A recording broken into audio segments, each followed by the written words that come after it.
Well, hey, happy Crimson Good Tuesday. Deledrius Mug Monster, good to see you.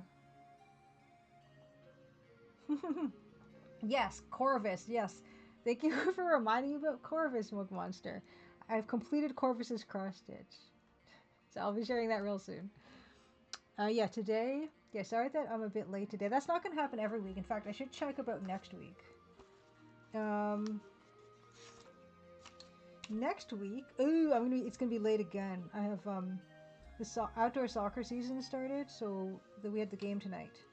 And then when I have the game is during the summer is Tuesdays, Wednesdays, or Thursdays, and when it's on a Tuesday, that means Crimson Tuesday has to start a little bit late. So I had to like get home and just eat food and then get ready to be on. So I apologize for the lateness, but we're here. We're here and we're gonna do some new things, more new things today. Um, Whiskey Tango Foxtrot, Happy Crimson Tuesday. This background. This is from Personal Nightmare, which is a game that I've streamed before. There's like the playlist on my YouTube channel that I play the whole thing. I went for the walkthrough real fast on that one. That game is hard. And even having the walkthrough, I struggled to finish it. Which kind of reminds me about Mortville Manor and how much I struggled to finish that even with the walkthrough. Neuromancer, I've been a bit more patient with it because there's just so many possibilities in that game. But I still consulted the walkthrough just for some to-do things that aren't directly getting into cyberspace, but just some stuff that I missed or some stuff that um, will open up more things for us to learn, which will come later. But yeah, just to give you a preview. Oh, I can't even show you. Actually, I'm not going to give you a preview. First things first. First things first. First things first is we did it. Seagull, happy Crimson Good Tuesday. First things first, next things next. First things first. The Crimson Diamond, it's now at 503 maybe reviews, but the Crimson Diamond hit 500 reviews. Lady Norman, happy Crimson Good Tuesday. And Goman Sama as well, happy Crimson Good Tuesday. And Disaster Squad. How's my Tuesday? Yeah, my Tuesday's been good, Disaster Squad. I started a bit late today because I had soccer, like the outdoor season started, and it's a bit of a drive. And sometimes the games are on Tuesdays, and when that happens, Crimson Tuesday has to start late. Oh, Dr. McKiller! Happy Crimson Tuesday, good to see you. Really good to see you. Um, so I mentioned, I don't even think I mentioned, I forgot to mention that last week I was going to have soccer this week. And next week, the game is also falling on a Tuesday, so we're going to have to start a bit later again next week. But whenever, the very first few games in a soccer season, my goal is just not to get injured because it's the first time being outdoors playing soccer versus indoors, and it really is different. Um, and I didn't, so that's fantastic. I did meet the goal of that, but I didn't play that well today. Most of my passes did not connect. I had maybe one good pass, and the rest kind of sucked. Oh, not feeling good about that, but I have to remind myself about my initial goal going into it, which was don't get injured. Either because there's been times when I've come back to outdoor soccer from indoor soccer, and like my legs were just like I could feel the muscles wanting to tear away from the tendons and everything, and that didn't feel good. But I didn't have any of that today, although I didn't really play that much today. Um, I play. I usually play Dr. McKiller. I usually play defense. That's traditionally the position I play, but then I also go up in midfield sometimes. Yeah. But my position is that's the one I played ever since I was a kid growing up. I would play defense, so that's the one I know the absolute best. No, Disaster Squad. I was also late today. Hey, the Special Carl. Happy Crimson Tuesday. Um, of course, as usual, I like to give Special Carl a shout out, who is an incredible fellow Canadian and fellow artist, fellow game developer. It's good to see you. And you can follow Carl in all those places if you want to see more. Well, if you want to see his work, you can check him out in those places. But I was just mentioning the Crimson Diamond hit 500 reviews and overwhelmingly positive. I think it's like 97% overwhelmingly positive or something, and I did not ever really think. I mean, I was close for a while, but it's just not even a goal that I set for myself, really. Blair Madison, happy Crimson Tuesday, and thank you so much. Yeah, that was really cool. So thank you everyone who has left a review and played the game and enjoyed it. That means a lot to me. And yeah, it's just overall it's been better than I could have possibly have expected. The launch of this game and the reception. Speaking of which, yeah, Nightbot just threw up all the different places you can get the Crimson Diamond. Steam. Oh, that's not it. Steam, my YouTube channel where I put the VODs for this, my Twitter, which I don't go on anymore, and my dev blog. So we have that. We have that. Evil Tentacle, happy Crimson Tuesday, and thank you. Yes, thank you so much. Yeah, I was just saying, I never really expected that. I didn't think that was a goal that I would even set. But yeah, it feels really cool that that happened. So thank you so much, everybody. Next piece of housekeeping we have is this. Chance's Lucky Escape is coming out soon. Not the game, but season 2 of Playdate games are coming out starting May 29th. And you can pre-order that at the link in the Nightbot. Yeah, Nightbot just threw up. Beta Human, happy Crimson Tuesday. I know, I've said it before, and there must be a better way to say it. Nightbot posted in chat. Fine, we're gonna go with that from going forward. But yes, Playdate Season 2 games, 12 games, 2 games released per week for 6 weeks, starting May 29th. Chance's Lucky Escape is one of those games, and I'm really excited for you guys to play it.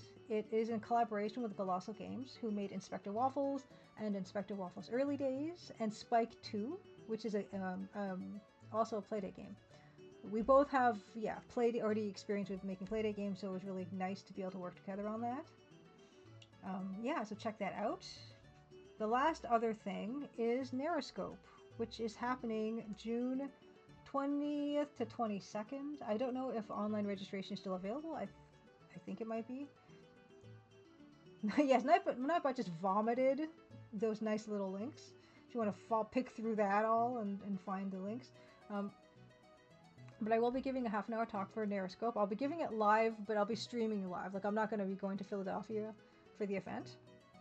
But I'll be streaming it live, and there'll be Q&A after. I'm going to be talking about some stuff and mentioning some stuff that I haven't really gotten into in other talks, like showing how how the text parser works in Adventure Game Studio, stuff like that, and also my approach to mystery stories and how I adapted, motive, means, and opportunity. How I kind of clarified and simplified that whole thing for the game to kind of try to make it as easily understandable as possible.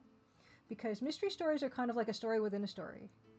And it's a challenge to reveal things to players and have them feel like they're discovering things, but also not making it too hard to discover things and understand things. So it's a whole thing. Edmund Detour, happy Crimson Tuesday. Yeah, I was just talking about Neuroscope, and I know you've done a Neuroscope talk before. And I'm really happy and excited that I'll be doing one soon. But remotely, but I am excited to be doing it. It's a really, really, really cool event. And I think I mentioned before, but the keynote person is Swery. I've never played any Swery games, but that's pretty cool that they got him to do it. Oh, you're doing one soon too, Edmund Detour. You're doing one this year? I didn't even check the schedule. If you are doing one, what this year, what is your talk on? Maru and happy Crimson Tuesday. Swery's crazy. I hope in a good way. I hope in a good way. I think that's all I wanted to show you guys. Like, we're late, so we should get this show on the road, shouldn't we? Shan't we? That's all I have. That's all I have. Death to the point and click, Edwin Detour. That's your talk. Death to the point and click. I am intrigued. Puzzle X51. Happy Crimson Tuesday. Yes. If you're just joining us, Playdate. This is a Playdate Season 2 game, and I did do all the art in the game, and I'm very excited for everyone to see it because I'm very proud of the art that I did for this. And happy Crimson Tuesday. Yes, we're going to do watercolor. Let's get into it. There's a playtesting event at Toronto Games Week in June. Yes, that's cool. Very, very interesting. And are you going to be you're going to be playtesting your game, right? Whiskey Tango Foxtrot? Here it is. That's all my gear. Let's talk about the gear first. Let's try to do this. Okay, let's talk about the gear. This is the my first and only, well, not only now, but my first and most used watercolor palette. It's a Winsor Newton Cotman set. I think they still sell this one, and it stores half pans. Oh, nice! Yeah, you've been watching Robert Spacer's streams with his Playdate game. Yeah, I'm really excited to play it on the Playdate. Nice. Oh, you're gonna be showing Res Extensive. Fantastic. Yeah, that's the best way to like get feedback about stuff. It's like seeing people actually react to it. So this is a Cotman. These are all half pans. You can see. I think I've shown this before, but anyway. This is not supposed to be here. Like these extra. I've squeezed in extra colors, as you can see. These 5 half pans I've just kind of put here, and then you see I've squeezed in more watercolor in here. So let's just remove these. Theoretically, this palette is supposed to work thusly. Like you're supposed to actually, how does this work? This is supposed to pull out and be like a little palette thing, but I just never use it that way. How do you do this? Wait a second. I've never used this as it's intended because I always crammed all these extra colors in. Oh, here we go. Okay, see? Here's this is an extra like place to mix color, but there's already this area to mix color, so I just use this. It's not a big deal. Ace, happy Crimson Tuesday. Oh, see, Lady Norman. Okay, good. See, this is an interesting point. So Lady Norman says, weird seeing pans since I've only used tube type. I also use tube type. I don't purchase the pans when I'm finished with them. You can see, you know, they're kind of... I've been using this for a very long time, but they should all be exhausted, right? But the reason they're not is because I actually buy the tubes and I refill these half pans with the tubes and then let it dry. Hold on, let me just put this back in here. I never use it this way. Gosh.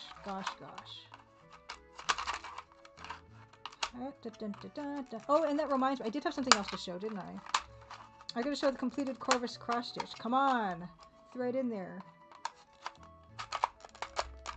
Is that it? Okay, no. Yes, okay, wait. The half pans are coming, but you can see some of these just have, they're worn through, but I do fill them back up. And I'll show you, I do have the tubes. And I've been really excited about the tubes because the tubes I've been buying occasionally some Winsor Newton Professional. And the difference in the Professional versus Cotman's sort of supposed to be like their student line.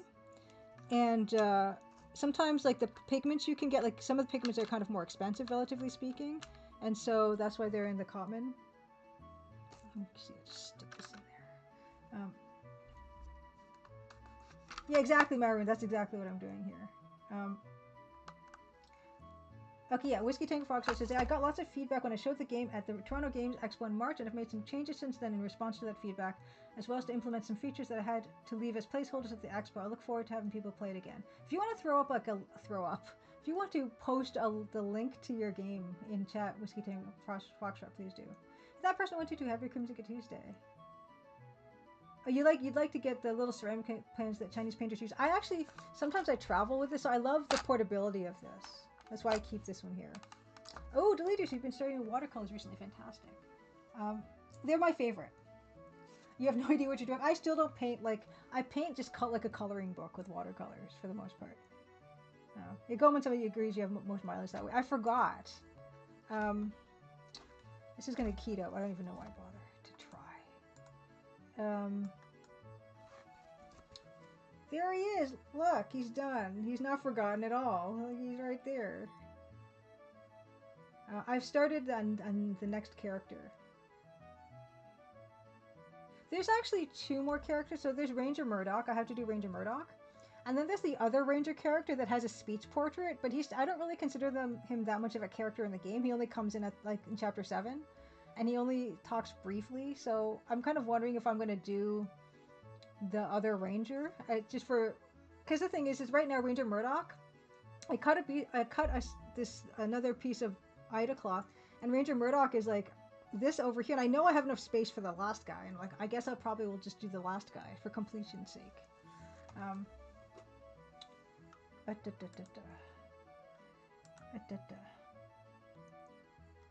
Ooh, Maru, and the paints used are artist-grade French watercolor paints. You get a considerable discount because they're being discontinued. Oh, that's dangerous. Because if you'll fall in love with something, then you'll never get it again.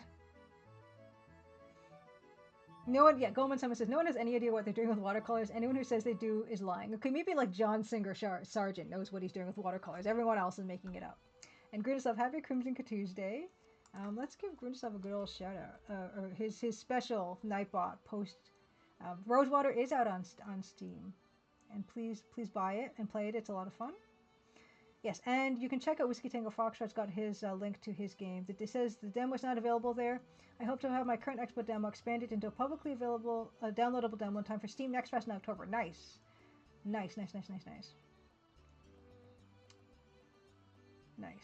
Oh, we could dedicate the last piece to the kitty from The Office even without a portrait.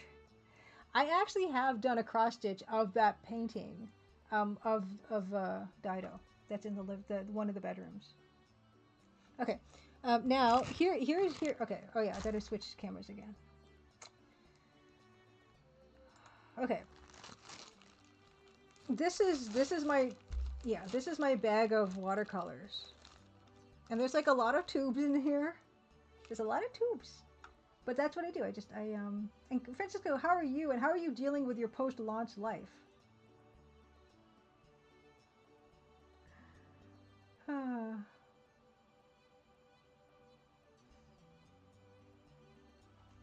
So many tubes. Okay, so okay, I'm not going to show you every single tube, because who would do that? But yeah, I mean, I mentioned some of these I have. This is okay, that's a common. These are the newer tubes.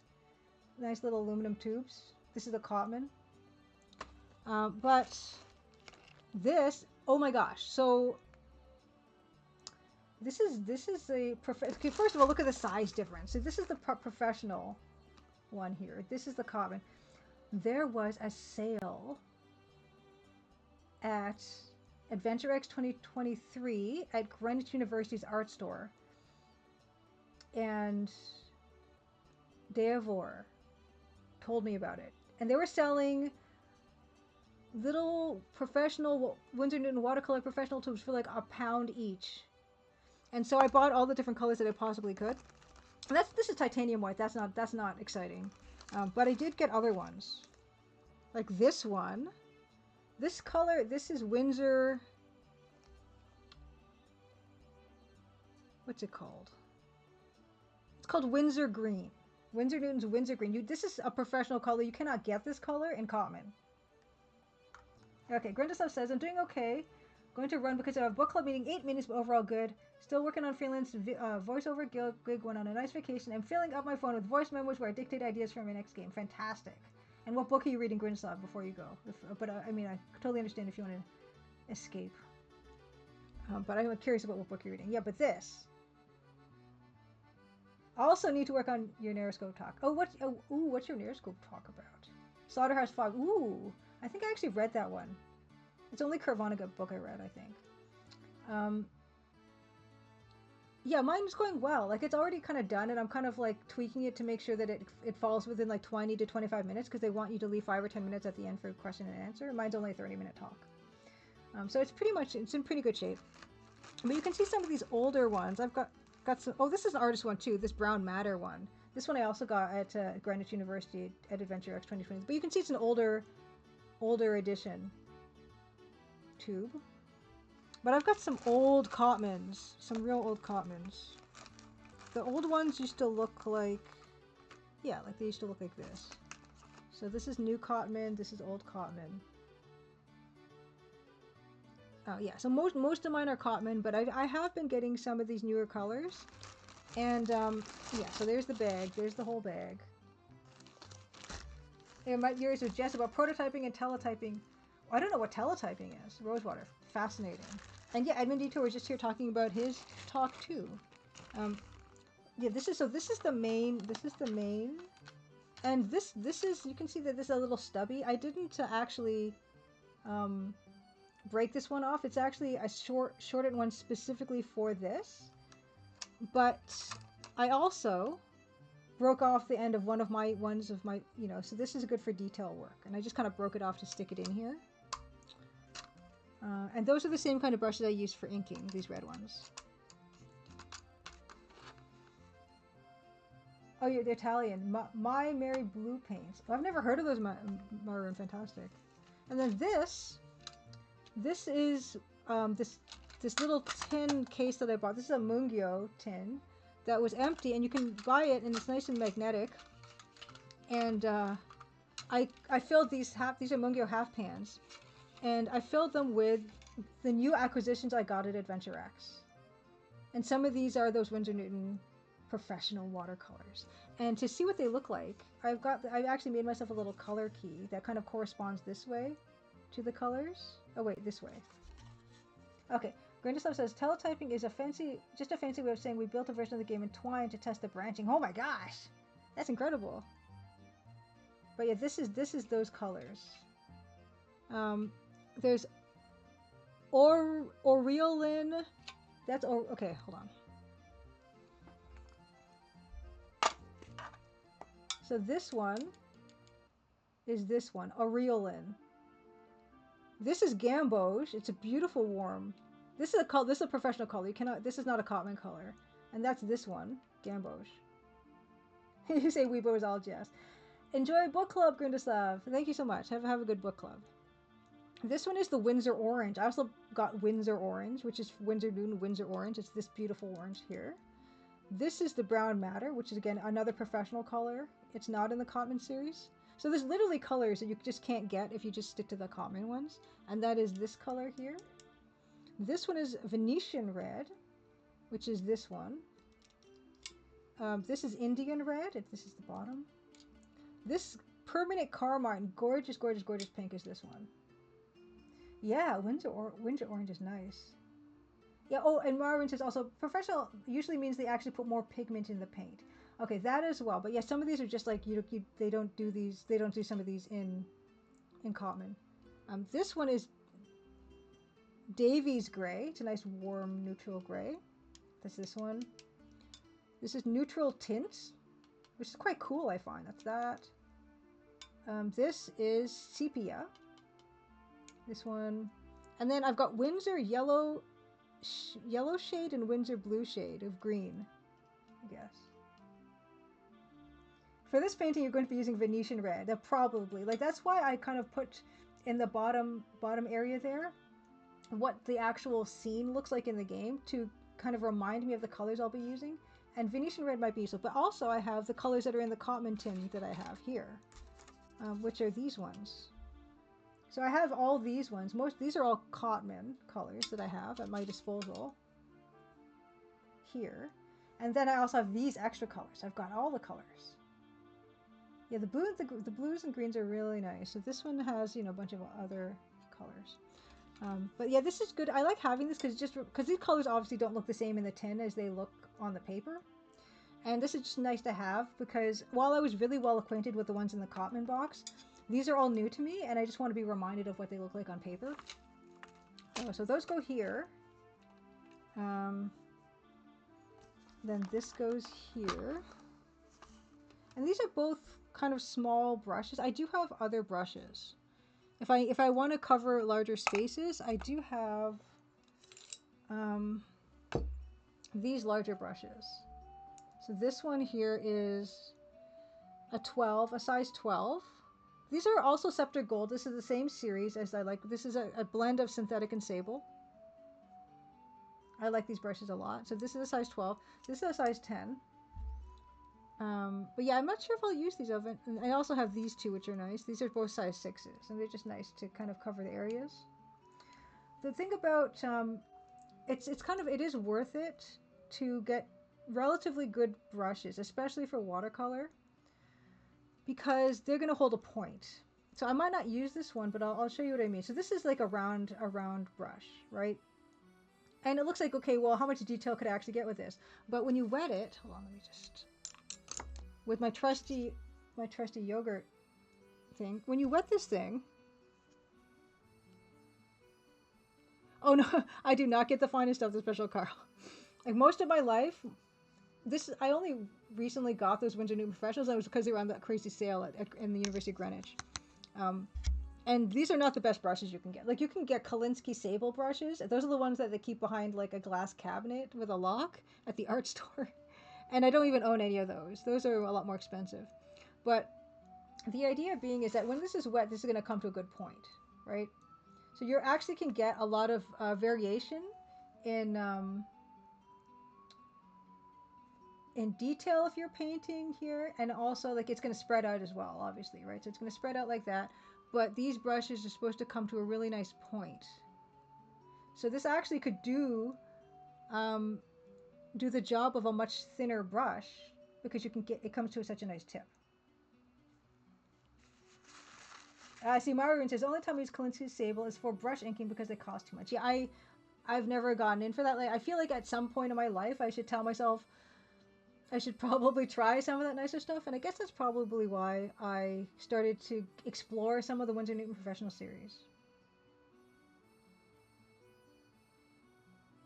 Oh, Goldman says Kolinsky Sable brushes are expensive, but they still last just as long as many other cheap brushes I've used. Not worth it. Maybe it was back in the day, but not anymore. So maybe the synthetics have caught up.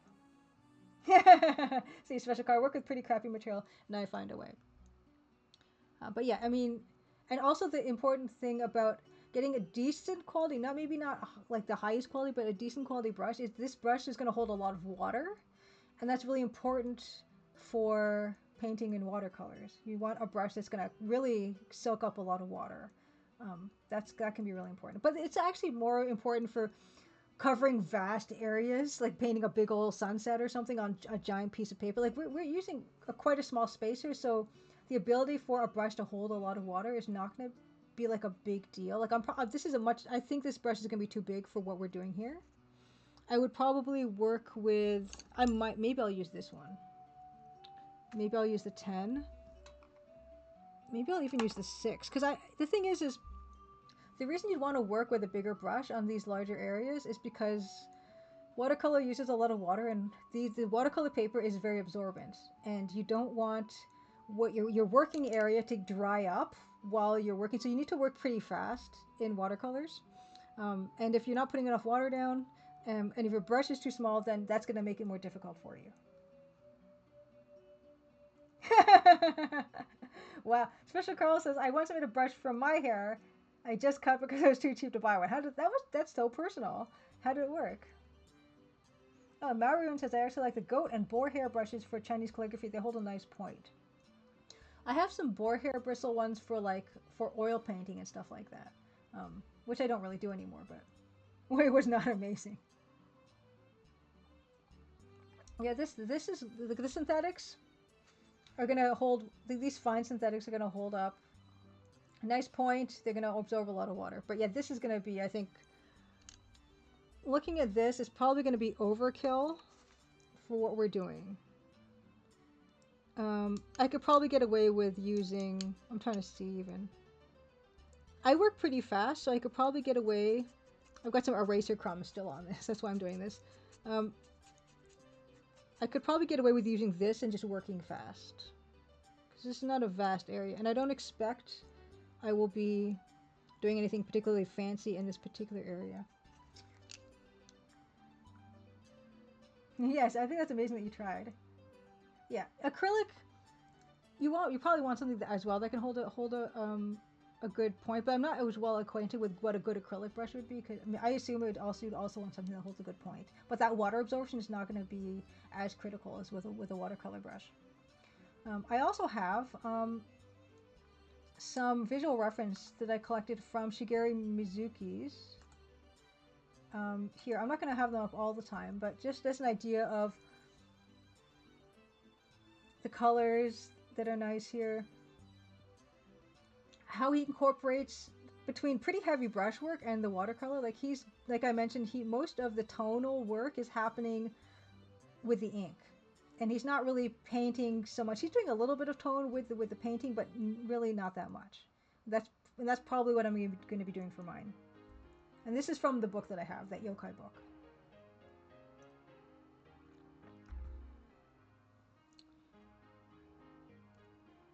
But yeah, this is looking, yeah, I'm not going to use this brush. I'll put that back. Also, oh, when you have, like, if you have really nice brushes and you've wet them, and well, of course, clean your really nice brushes after you use them, but after you wet them, you're not going to want to lay them like tail up like this. Like, you're not going to want to put them up like this to dry, because you don't want like the water to get into the barrel and then kind of mess up with whatever glue or whatever's going on there. You're going to want to dry it horizontally. So I should just lay this thing horizontally so that it will dry okay. Arthur Norris, happy Crimson Tuesday. We're gonna get into some painting here. The first thing we need to do is we need to decide color and even the order that I'll be painting stuff in. And what I usually do with my I'm just seeing more pencil lines here. What I usually do when I'm painting is often I will go from top left across to bottom right and just work my way across that way. But with something like this, I might just get into doing like the lighter areas first, just to figure out what I'm going to be doing with this. But we can start with actually just playing with some color and seeing what colors we'll end up using. It was mentioned that this brown matter will probably be one of the ones we'll be using. It's really nice color. Naturally, it's a really nice color. And I'm glad I have it, because I feel like the alizarin crimson I do have is not that great for this. But yeah, let's get into some water. And I'll turn off these two art references. Yeah, thank you so much, Arthur Norris. This is, as you can see in the bottom right-hand corner, this is from Omnicron Conspiracy. But it's from a special remake of Omnicron Conspiracy where Betty the Body has these wonderful pants on. And Zartox Craft, happy Crimson Tuesday. So what I'm going to do is I'm actually going to put this here so you can see what I'm doing. And I'm going to go through all the reds I have and see how we feel about the reds. And let's start with that brown matter. For the most part, if you have like a large area to cover, you're not going to want to try to like mix that much with watercolor, because watercolor like dries really fast, and so there's only so much like mixing you can do for large areas unless you like mix a lot. So I often find that if I can just choose one color to cover a large area with, then that's probably for the best. But that's the matter. It actually is showing up much more vibrant on camera than it does in like real life. But that's that one. Then I also have this. This is cadmium red. You can't really see it, but it's this one here. This is cadmium red. This is like a hue, I think. It's cadmium red hue, so it's not like really cadmium red. It's just a synthetic version of cadmium red. And see how bright that is. Looking at this, I'm actually feeling like the cadmium red straight up might be the right choice.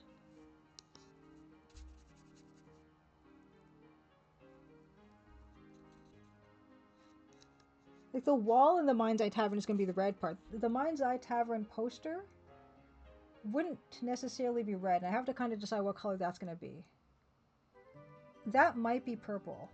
I might make that purple, come to think of it. Just looking at the coloring that's in the Mind's Eye Tavern already. Hey, Ghost Go Blues, happy Crimson Tuesday.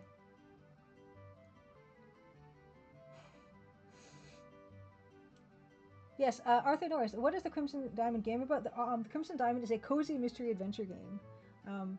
And I think I have like links somewhere. These ones? Yeah, so the Crimson Diamond, oh, it's on GOG as well. So you can find it on those two links. That's the Steam and on itch.io, but it's also on GOG or GOG. It's a text parser EGA mystery adventure game. So, and it is out. It's been out since last August, and it just recently cracked 500 reviews. And overwhelmingly positive. The other main red that I have here that is a decent candidate is this alizarin crimson down here. But it's too purpley. It's not going to be the right color. But often I mix the cadmium red hue. Yeah, this is too cool for what we're looking for. Although, like I said, it's not really that accurate on the camera, unfortunately. I wonder. wonder if I can just switch camera again and just show you what that looks like, so you're not thinking I'm fooling you. Oh, there's a color correction here. Turn out weirdly that like the color correction. This is me applying color correction to this because I find that the lighting, as it is always really warm. So I'm actually going to keep the color correction on because that's actually more accurate. Adjust, adjust, adjust, adjust. Yeah, that's more like what the colors are that I'm seeing. So looking at that, gosh, doesn't the Alizarin Crimson might, I might actually have to mix colors because I don't think I'm 100% on any of that stuff.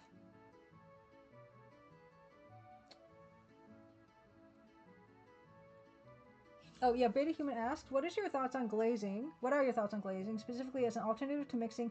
But I welcome all your thoughts on glazing in general. I don't tend to do it actually.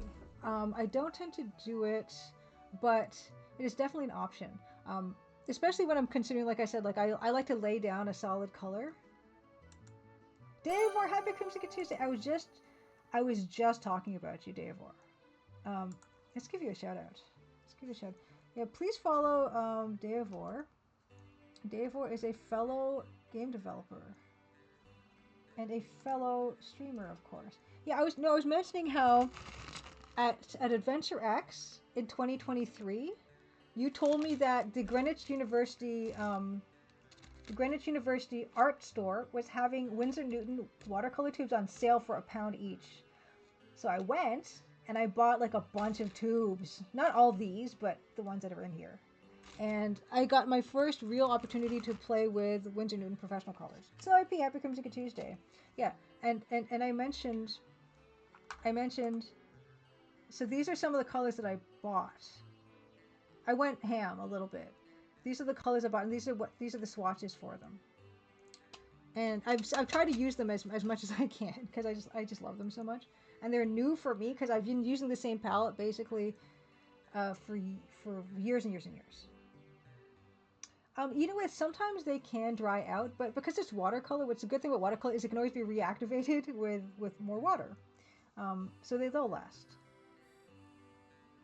Ooh, Dan said, we're just playing more of the scoop. You have to play this game at some point. You would love it. Ooh, intriguing. I don't know if I've heard of that. I don't know if I've heard of that one. But yeah, glazing, like, should I try? Maybe I'll try glazing today, which is we're going to be laying one color down and then another color on top. Like sometimes I do it with the same color to intensify the color. Like I'll lay one layer of a color down and then I'll lay the same color down right on top of it. Watercolor is translucent. That's kind of the magic of watercolor. It's what's happening is you're seeing the light pass through the pigment and then bounce off the whiteness of the paper and bounce back into your eyes. So it's kind of like a monitor or stained glass or something like that. So that's the luminescence of watercolor pigment, is this beautiful translucence you get. Marion says glazing is great as long as you wait for it to dry fully. Yeah. I mean, I tend to just mix two colors and just put them down in one pass. But if I'm not happy with something, I will adjust it with like putting another layer of something on top. Goldman Tom says Alizarin Crimson isn't light fast and you use a lot. Well, this one won't be seeing a lot of light, I don't think. It's a DOS adventure mystery game named after Agatha Christie and Friends' book of the same name. Yes. Oh yeah, Maroon. That's another thing. Good point. So some of these, like I think they even have it ranked. Like they'll have it as part of the information listed about the colors. And some of these are definitely more translucent than others. I love the translucent ones, or even like ones that are almost like transparent. And some of them are more opaque because of the nature of that pigment.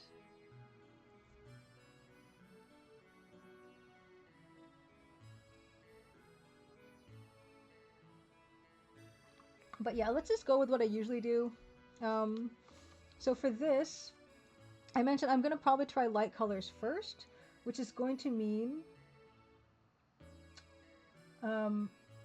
actually, I might be glazing anyway, because initially for this sketch, let's throw the sketch back up.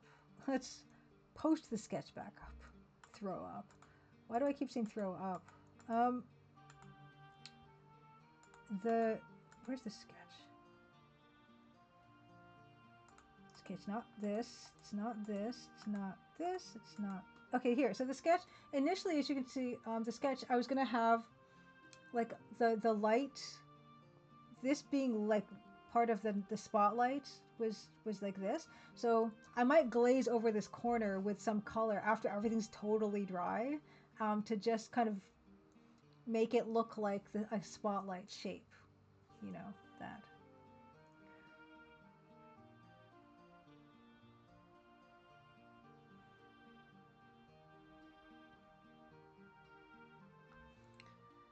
But first things first, like, yeah, looking at this and thinking about what the nature of the spotlight's going to be like. You can see that in the spotlight in the screen, it's like a lighter version of the red background, which I guess is what I should do. This would be a good opportunity actually to glaze with glazing that lighter color first, like this whole area, and then do the darker red on top. But oh my gosh, Dan the Band, disrupting things as usual. Happy Crimson Tuesday, Dan the Band. Dan, of course, is the composer of the Crimson Diamond. Let's give him a shout out. Let's give Dan a shout out. Dan the Band. How are you, Dan? What are you up to? Dan, of course, has not only worked on the Crimson Diamond's music, he has made music for Brenda and John Romero for Empire of Sin, which is out now, so you can listen to some of that music. He's also working with Laurie and Corey Cole for their game Orfeo's Adventure. So it's fantastic. But I will show off on something. I will show off, what I have been showing is I have been showing these matchbooks that I have. We're going to do matchbooks. Happy Crimson Tuesday, Dan. Really good to see you. Nice. Yeah, Dan has sent me the MP3s for the Crimson Diamonds, that's the soundtrack. It's just, I feel so bad that I didn't have that available at launch. You know how a lot of games, they'll have like a separate version of the soundtrack and then they'll do like a bundle and stuff. I did not have it in me to do at that time. But the Crimson Diamond's first anniversary in August is coming up, and so we figure we'll have that ready for that at that time. Oh yeah, unfortunately, yeah, no shoes, no feet. But yeah, we're gonna get into my jar of matchbooks. Just when we get down to work, got the jar of matchbooks, and I'm gonna actually pick through them because, like I said, I have been picking these out. Oh, that sulfur smell. I've been picking them out randomly, but I keep on picking the same ones out because those are the ones that are at the top. So I'm going to try to pick one out we haven't seen yet.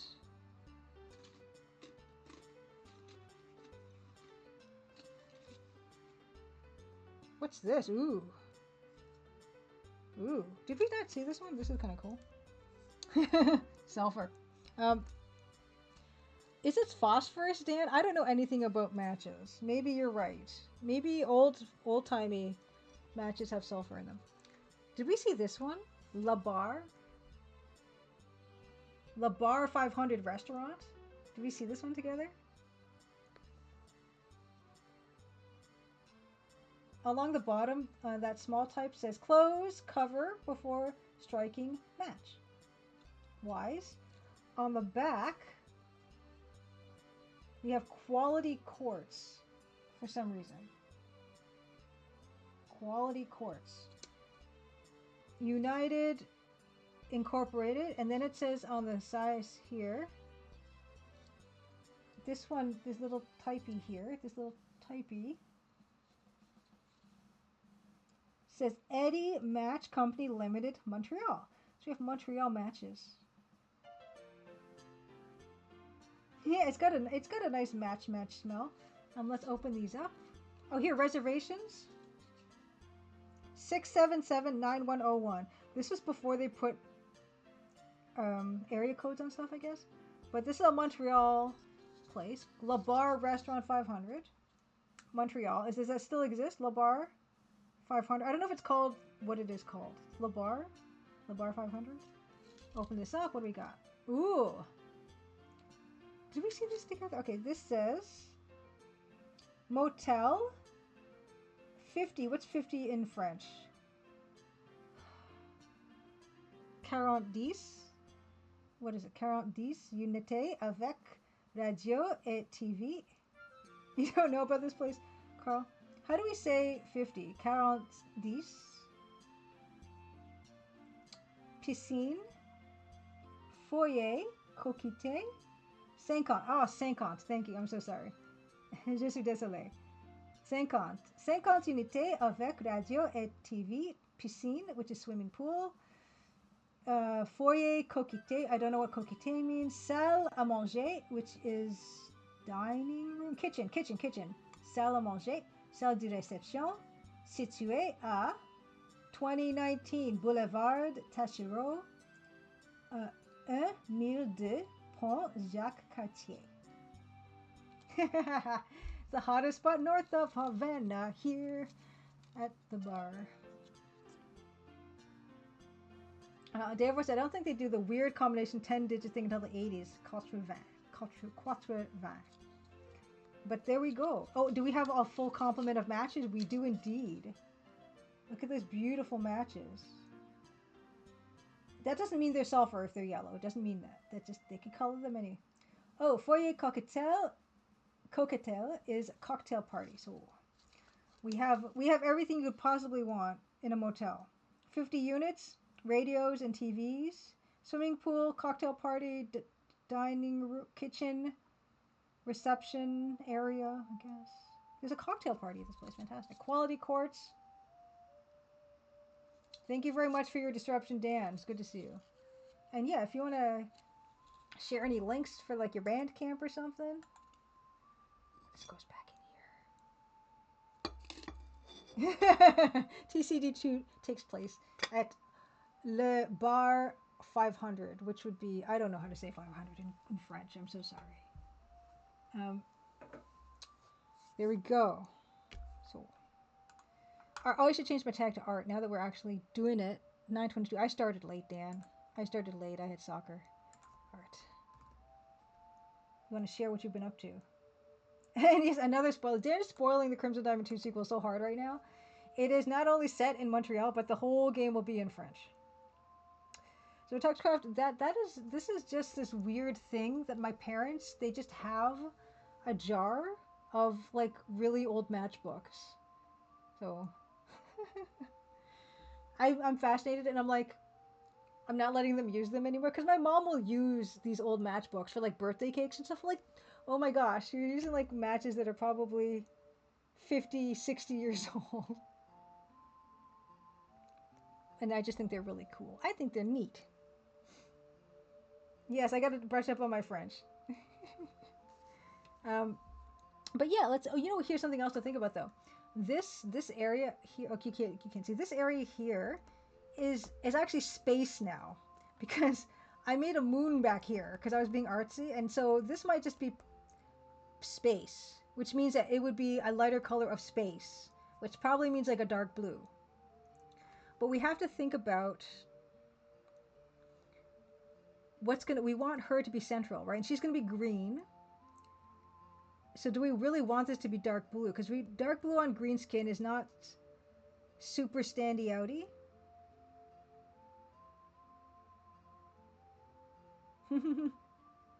Oh, Zortrax, so you use matches for when you're smoking. Interesting. Just like you like, I've mentioned before, I'm not even good at lighting matches. I don't even think, I need those big wooden matches with the big matchbox to light matches. Oh yeah, Snipey, you remember, there's that matchbook from the Silja line ferry in there. Yeah, I don't know why they have that. They've never been on that ferry, I can tell you that much. Maybe people used to gift each other souvenir matchbooks. Maybe that was a thing. I don't know. But yeah, I'm trying to decide what color this is going to be, just in my head. Because I know the moon's going to be pale yellow. The sky is going to be some pale purpley blue. Interesting. Zotrax Crest says, honestly, a cigarette tastes better lighting from a match. Interesting. Huh. But that's part of the whole ritual thing. Because I know a lot of, like, the whole ritual of smoking is that ritual.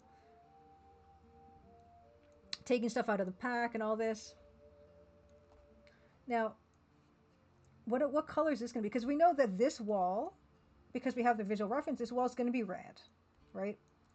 This Mind's Eye Tavern, this is probably going to be some kind of purple, because we can see Betty the Body's platform that she's on is purple, but we're not going to see the platform, so I'm going to keep that as purple, which is going to be nice because the red and the purple, or pinky purple, are going to be different, but they're both similar colors, so they're going to sit back together. Because we do want her to be the star. She has green skin, which is a little unusual. We have to think about all this. This table is probably going to be brown, some kind of a brown color, so that's fine. The brick here is going to be orange. And yellow, what are we going to use yellow for? Mind's Eye Tavern. Oh, I forgot to I turned off the Mind's Eye one. Wait. There it is. Mind's Eye Tavern, that's the sign for the Mind's Eye Tavern at the very bottom right. So we can see the color that they make for these hourglass shaped drinks are going to be purple. And the Mind's Eye Tavern, that logo has pink and cyan. So that's going to be easy enough. Although I'm not going to make this eyeball black. That just is going to look weird. But I might do this eyeball, the iris, a nice color. Dan says, I get that and I don't smoke. But yeah, Dan, like, when is your next? Did you want to share any tour dates or anything? Anything like that? So her skin's gonna be green, just like this, and I'm gonna have that beautiful purple eyeshadow. But I'm trying to decide. Yeah, this is probably not. It's not gonna be that lighter coral color. That doesn't make any sense because this is gonna be sky. Honeywick. I'm learning all kinds of things today. Rocky 1138. Happy Crimson Tuesday. Cannabis is the same, so I like using a honeywick. A honeywick. Is those like, I have no idea. Like, so forgive my ignorance. Are those like special matches, or is that like? Do you put wicks in joints? I don't even know I don't know anything. I didn't think that you did. So I think why don't we start? We'll start something like low stakes because this is going to be my first time actually painting on something like this. There's a couple different ways to paint. You can wet this area first, so you can actually use your brush to define the area that you're going to be painting in, and like wet that area, and then you can stick the paint in after, and then it kind of floods that area and only that area, which is kind of neat. I don't usually paint like that though. But why don't we demonstrate that just for yucks? Why don't we demonstrate that? I'm gonna do this area here first, and that's good. We're gonna just commit to like a purpley blue color, I think. And actually, looking at my color chart, I'm gonna start using this maybe neutral tone with some of the ultramarine. Let's see what kind of color that's gonna give us. The special card. Thank you so much for dropping by. Happy Crimson Tuesday. Yeah, let's start off with this color. Oh no, not that color. Not that color. It's not the wrong color. I immediately picked the wrong color. This color. And then we're gonna do ultramarine. What kind of color is that going to give us? I kind of like that. And then there'll be a darker version of that around the moon, except it's going to gradate into that beautiful glowy moon, pale yellow moon color. Maybe I'm just procrastinating. Maybe I just don't want to start on this. But I'm gonna mix a bit of that color.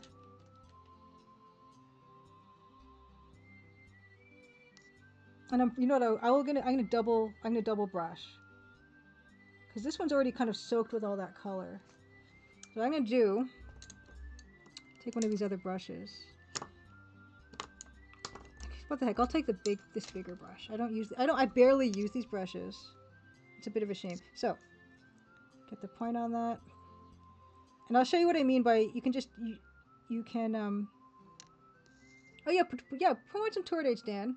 Europe in June, that's going to be Europe in June with Sean Paul. Also working on a game called Mystery House 3D.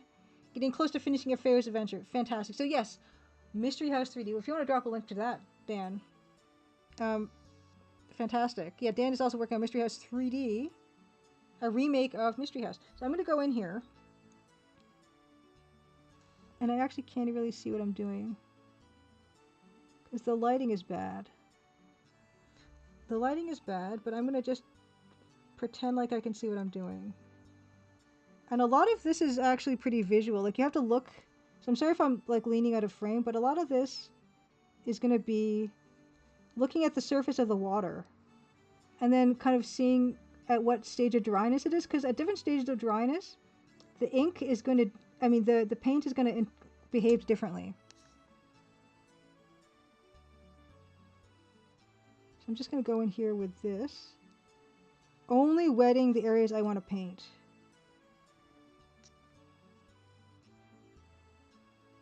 And the surface tension of the water is going to keep that from going just all over the place.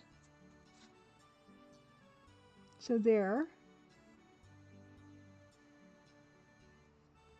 In fact, I should probably do this with this whole area. Even though these areas are separate, if these are not exactly all the same color, then it's going to be a problem.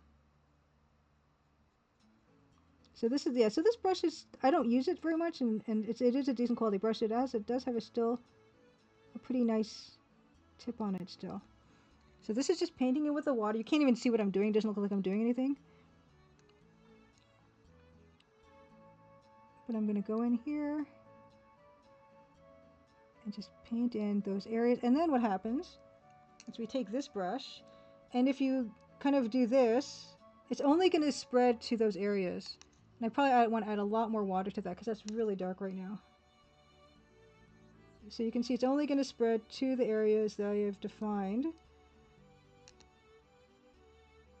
And all this will dry lighter too, that's another thing. But that's not to say that I'm not going to also like nudge it around a little bit.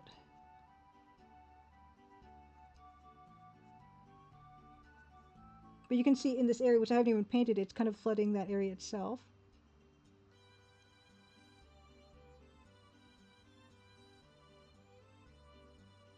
I don't use this technique very much, so why did I think this was a smart idea? I don't know.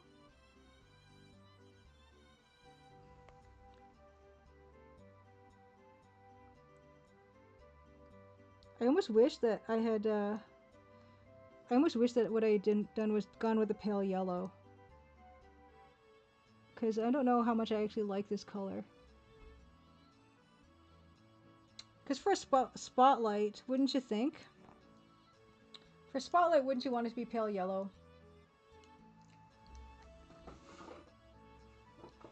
So what you can actually do... Hey, NK, happy Crimson Good Tuesday. We can actually suck up a lot of this if we don't like a lot of it. That's kind of nice. People think watercolor is very unforgiving, and it is. But it actually picks up pretty well after you've done something, especially if you started with a lot of water. And K, happy Crimson Good Tuesday. Yes, you just started. I was yakking a lot.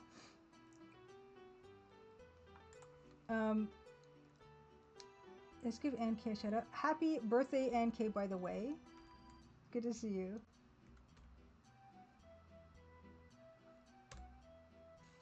Yeah, this is my first attempt at dank art. So yeah, you can come back in. You can re-wet this.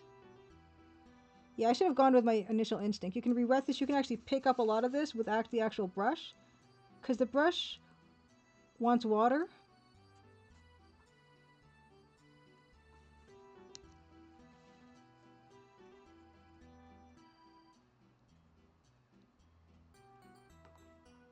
So it's going to pick up a lot of the pigment if you put it in there.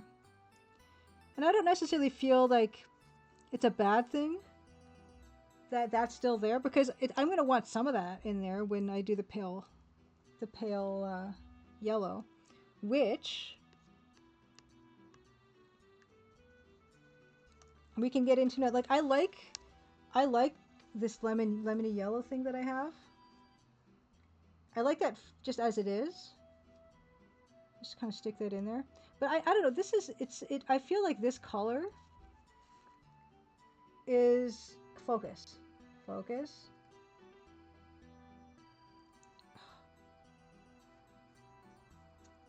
You got this cake. It was a quick sale, 50% off. You had to eat it all before you, for health reasons, which is very understandable. Why isn't this camera? Hold on, let me just close that and open it up and see if it's just gonna. Why is it not wanting to focus anymore? Come on.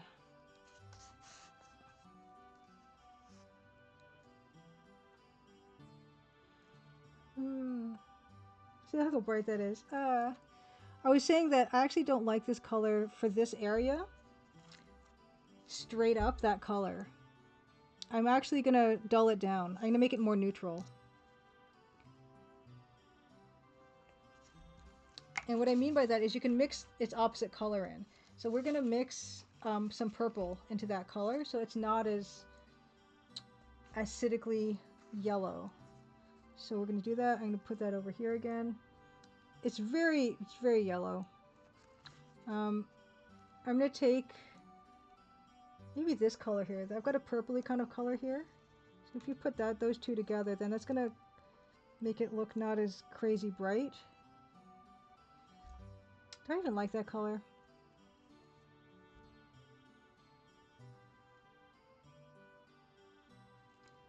Wow.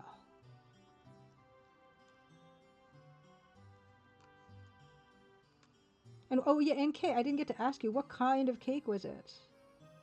I saw it, but I didn't get a close look at it.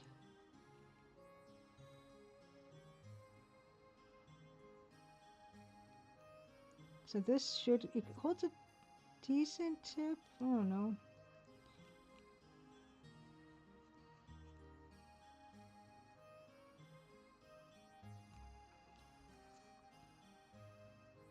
Anyway.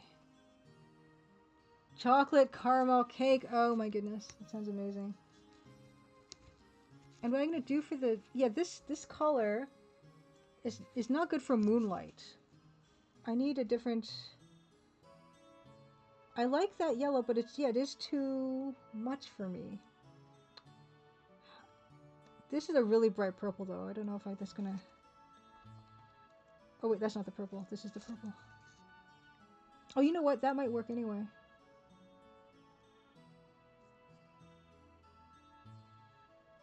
Maybe the problem is with this green in this right now.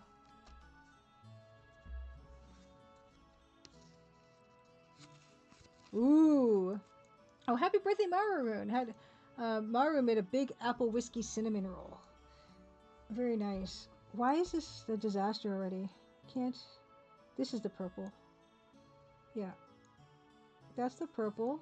That's a very neutral color now. So that plus this purple is actually...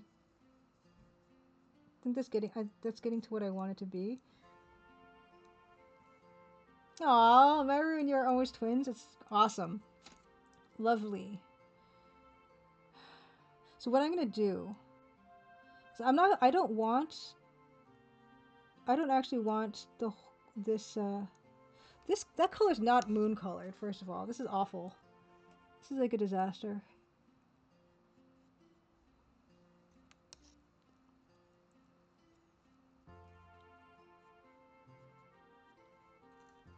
Well, if it's lighter, it's like less horrible.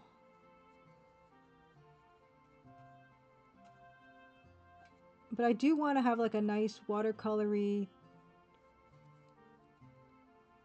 darkness to that, but I can't. This is still wet, so I can't even do that yet.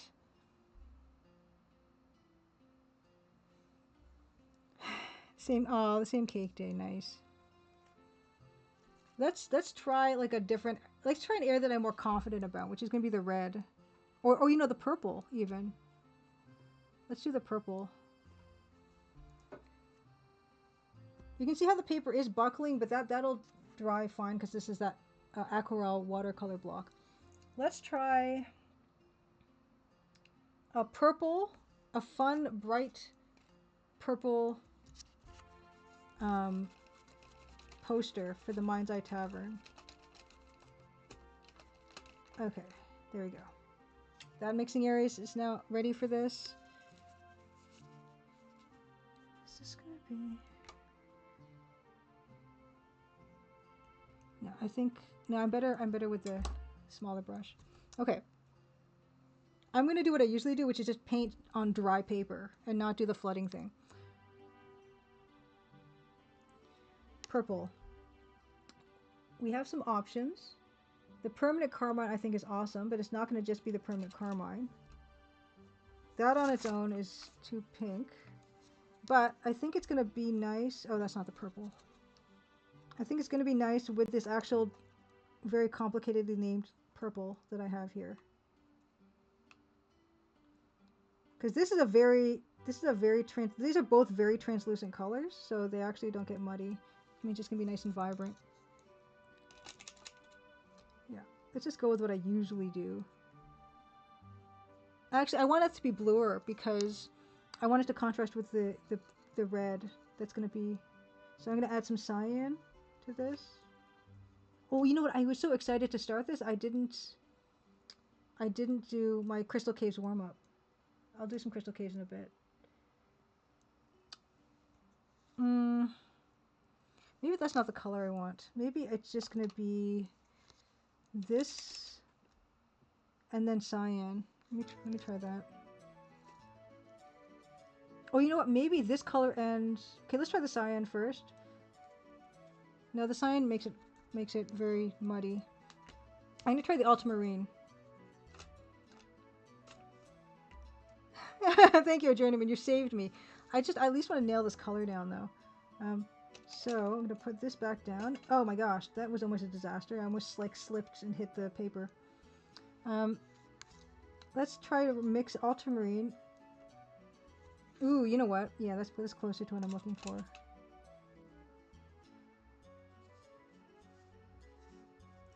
Nothing's going to get me to magenta, you know? I actually literally have magenta here.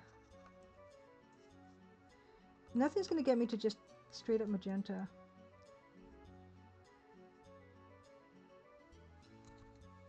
I think I want it to be bluer.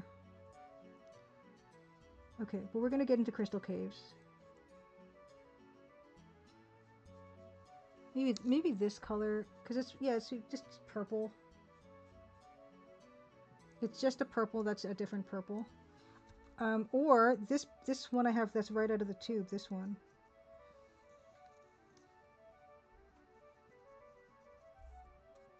Oops. Let's get that tube with that one. I see it already. I've got this. This is a pretty nice... Is this Cobalt Violet? Yeah. See, this one's kind of dry.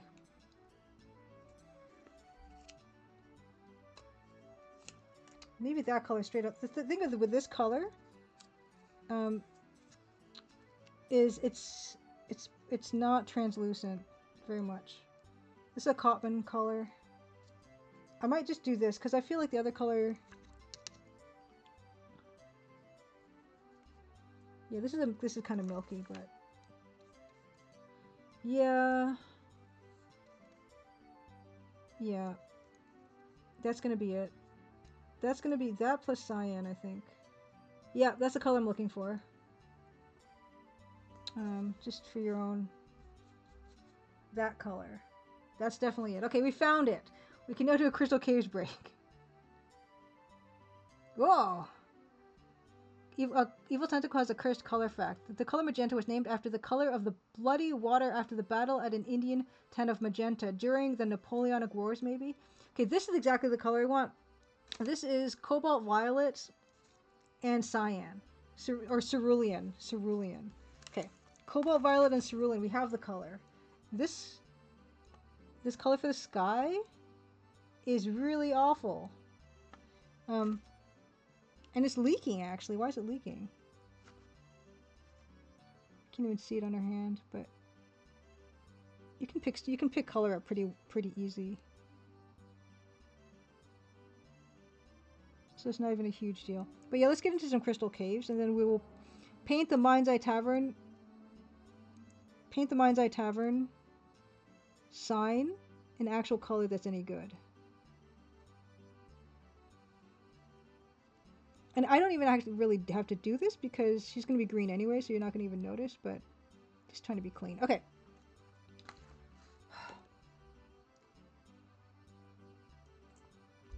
Crystal Caves, which is where I should have started in the first place. Oh, that color is so ugly. That's okay. We could glaze it. Which I know nowadays is some... I think it's a young person term, isn't it? Glazing. I've heard it.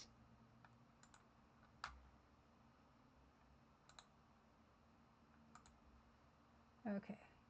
Let's get our... ooh, what's the volume mixer? Let's get the volume mixer down. Crystal Caves up. Set the Crystal Caves.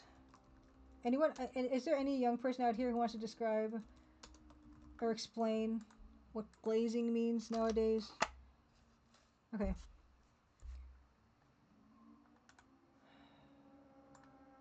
I got stuck on this particular level, so I'm very excited to make.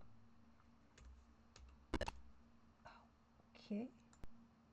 No, it's not obscene. Deleters, it's not obscene. Okay, I don't know why it's frozen. I'm gonna have to relaunch it, unfortunately. It's not obscene. It just has to do with like being complimentary or something.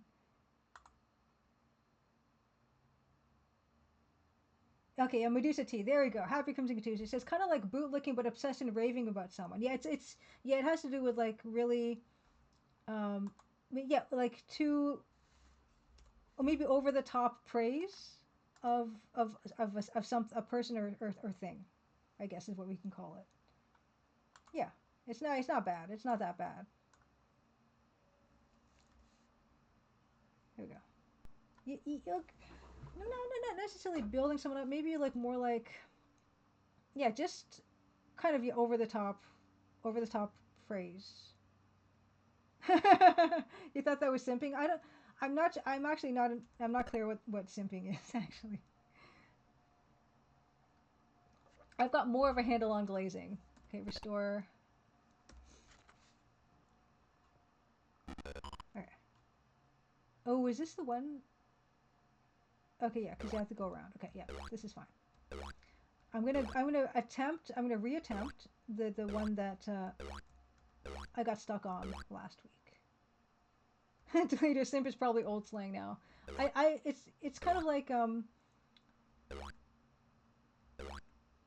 trying to think. Yeah, there's some stuff in the world that I completely missed coming and going. You know. Okay, Medusa T it helps with explanation. Okay, glazing versus simping. Connotation is usually pretty close to simping, but you can glaze your homeboys like it can be hyping up. Okay, but yeah, simping is not your homeboys. Okay, non-mammalian alien Happy Crimson Tuesday says, I think it means being sycophantic. But I understand the origins of the term are obscene. Oh, okay, the origins of the term are obscene. Okay, well, we couldn't get away from it. But, okay. See, I'm learning all kinds of stuff. Like, language is an ever-evolving thing, right? It's not static. Yeah, exactly. Glaze in this instance is like making shinier or applying glaze. Yeah, exactly. It's evocative. Like it means what you think it, well, not what you think it'd mean, but it makes sense that it would, that was what it'd be called. Oh, see, there you go. Also, Medusa T says this as well. A lot of slang terms actually end up floating around and meaning different things for a while until it resettles. Yeah. Oh yeah, this spider. I must be careful of the air though.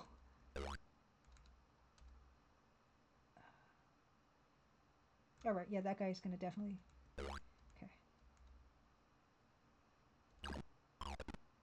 Okay, so this is interesting because you can actually move, right? And then there's like a safe part for the spikes. See? I remember that from last time. Yes.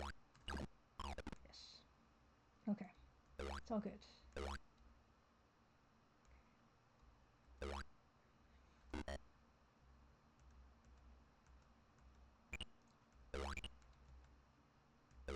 Oh, I knew that, but I couldn't avoid it. Okay. Yeah, definitely. Like it's language can shift and move, and it's really fascinating, and I think it's oh oh oh oh oh oh oh I see. So for this area, I'm definitely gonna have a problem with this. So you're probably not supposed to get any further than this until the timer runs out, because you need to get. I missed these last time. This gun and diamonds. Anyone else have any new slang terms they would like to share with the class and help us learn? Okay, so this danger sign is a danger. I know that it is. Go!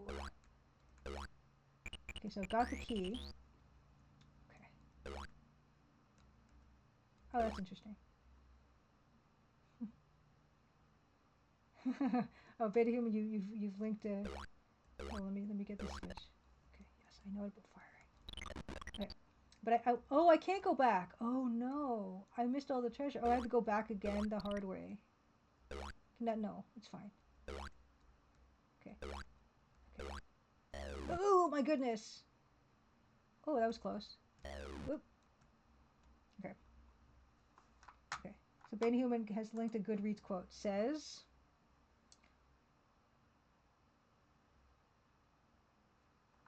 Oh, this Lewis Carroll quote. When I use a word, Humpty Dumpty said in a rather scornful tone, it means just what I choose it to mean, neither more nor less. The question is, said Alice, whether you can make words mean so many different things. Question is, said Humpty Dumpty, which is to be master. That's all. Lewis Carroll from Through the Looking Glass.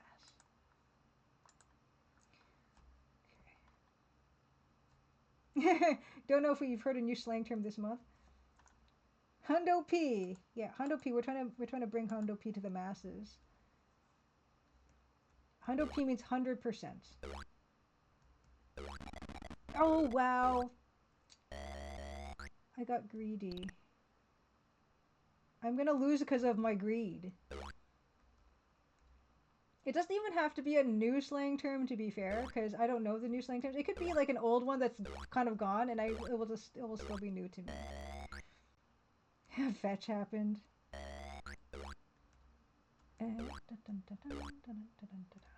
Okay.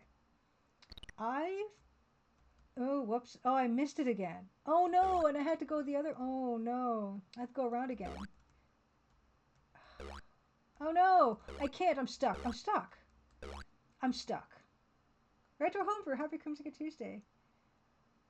Station Radical. Okay, I know these ones are old. This is terrible. I think I'm stuck. I'm stuck. I'm stuck. I'm stuck. No, I'm stuck. What happens now? And I didn't check my time. I'm stuck. This is oh why. Eh.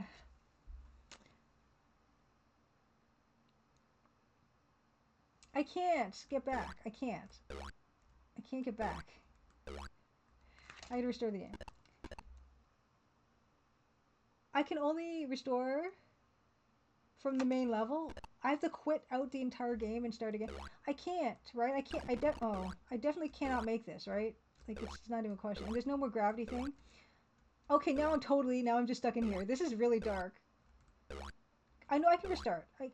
Maybe there's a restart level. No. Okay. Instructions: toggle sound on off, toy stick. Joystick toggle, toy stick joggle. Calibrate joystick, video card support, keyboard redefine. I have to just quit. I have to leave. They're making me just leave. Look, I'm just literally just stuck in this part now. It's so sad. Okay, Medusa D. Slay, say less, cooking. Okay, skibidi thing? That's totally passed me by, the skibidi thing. That's 100% come and gone. And I don't know, I have no idea about it. There's no restart level.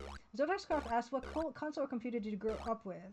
I grew up with Commodore VIC-20 and Tandy 1000, like this compact Tandy 1000, and then like 286 or 086 or whatnot. Skibidi disappeared as quickly as... I have to quit. This is very depressing to me. Oh, main level. Okay. There were quitting options. Okay. I didn't. Yeah, I'll start the time now. 10:05. I'm confident I can complete this level now, right? The only reason I know vaguely what Skibidi is now is because a friend of mine sent me a link about how Michael Bay is creating some Skibidi property or something, and it sounds like a joke, but apparently it's real. There's going to be some sort of, I don't know, movie or cartoon or something, or something to do with Skibidi, apparently. And I could not believe my eyes, but apparently that's true. So I saw a link of something that was just nonsense, so I guess that's what it is.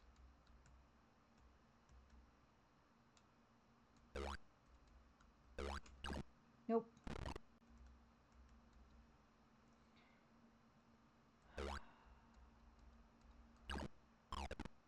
This is my go. This is my go. Yes. Boop boop. Do it. Yes.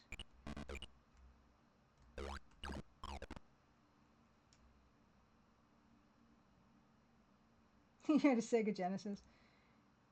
Zersax Craft.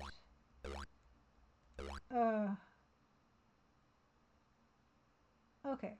Apparently it's a YouTube series. Whiskey Tango Foxtrot says it's a YouTube series between toilets with singing heads in them and guys with cameras for heads. That's, yeah. Well.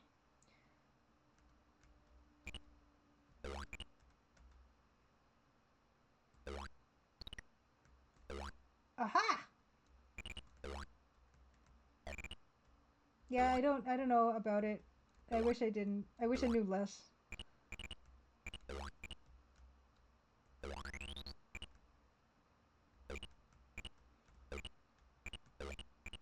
I mean, I guess it's funny. I don't know.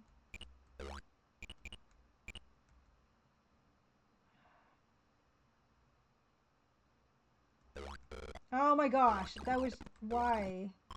Why?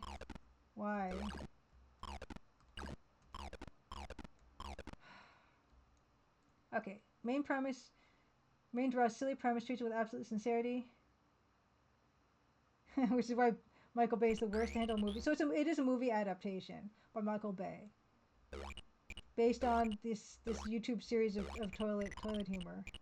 Okay, I mean it's fine. I hope people are entertained by it.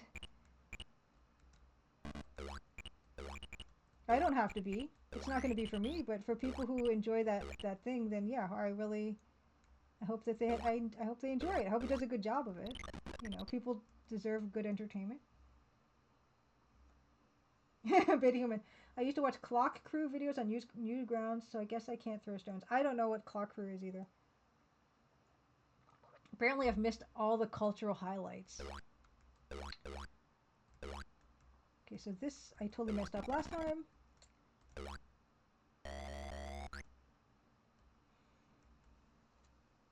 I'm okay with it. Okay, I'm totally gonna finish this one. I'm not gonna fall down the right way. I'm gonna fall down the left way.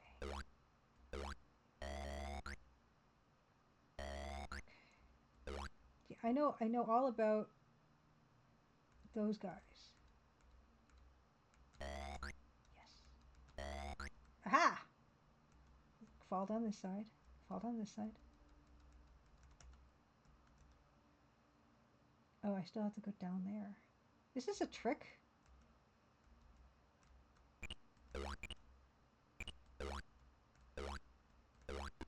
Don't give up now, Milo. There are more crystals to collect. I have to have them all.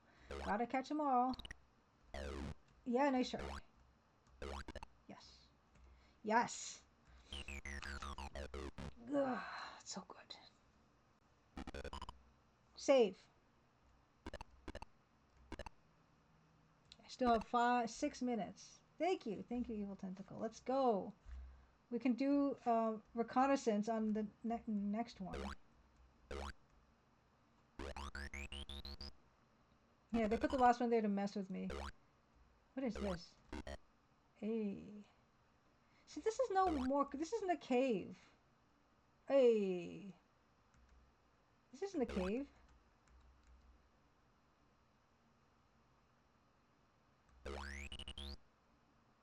Um.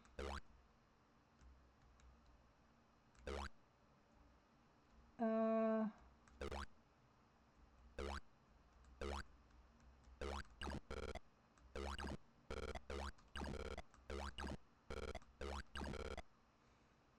Yeah, oh, it's a cave. What?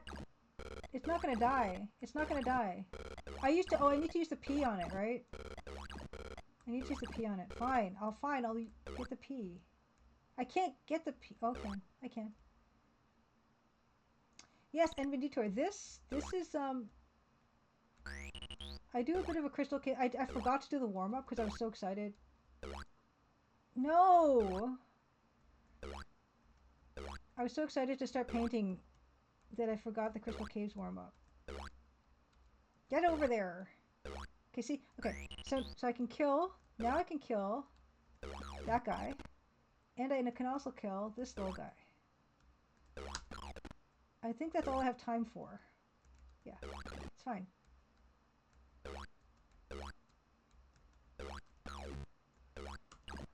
How can I not...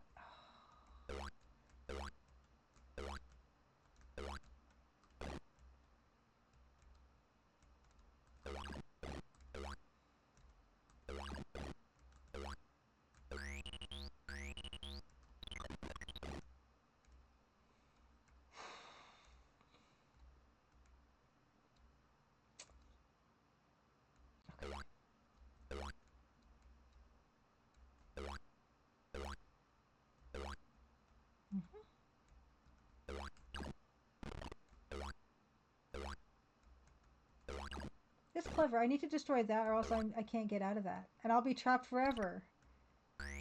Horrible. I guess that's kind of like real caves. There's a dinosaur up there. Yeah, that's like the terror of real caves. So they did that job. They were accurate with that. Look, you can sometimes get stuck in a cave. Like, doesn't mean that all caves are gonna have an exit. I'm out of gun. Darn it.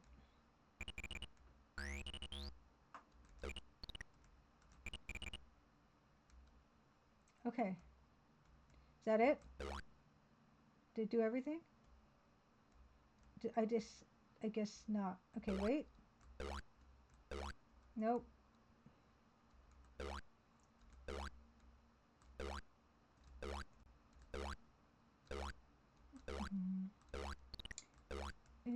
Hey! I thought I didn't kill. What hit me? Oh, why did I do that? Oh. Oh, that's not helping. Oh no, that would have been bad. Oh no.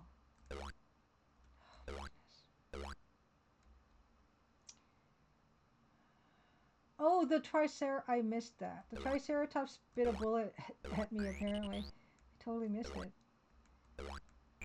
Oh, oh, oh, oh, oh. No. What? Oh my gosh. No. Oh my gosh. I'm not patient. No, why? How?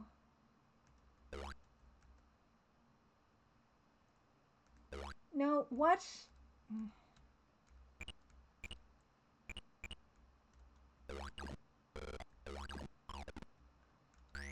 Oh no!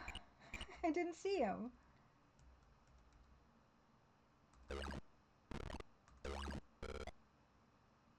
Oh, you know what I should do? I should kill him at... No.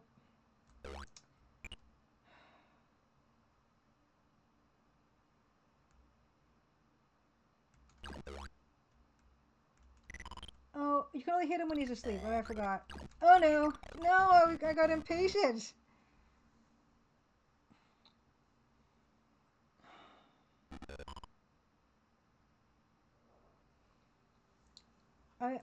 I didn't have a Nintendo. This reminds me of nothing. Zotax Craft said, this game kind of reminds You have the Rob the Robot games from classic Nintendo. Yeah.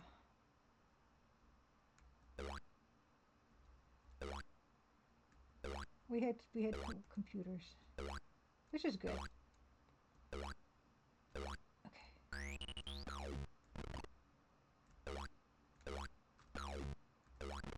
Come on. Okay, we're good. Dynamite, yeah. I've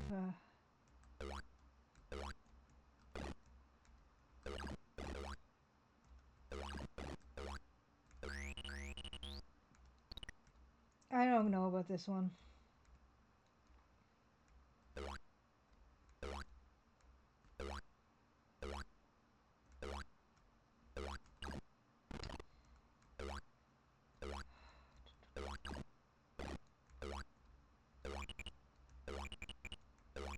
Okay, so that guy spits bullets. That guy spits bullets, so stay away from him. But there's... Okay.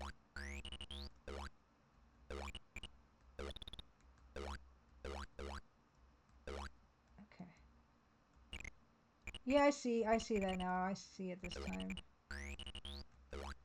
Alright.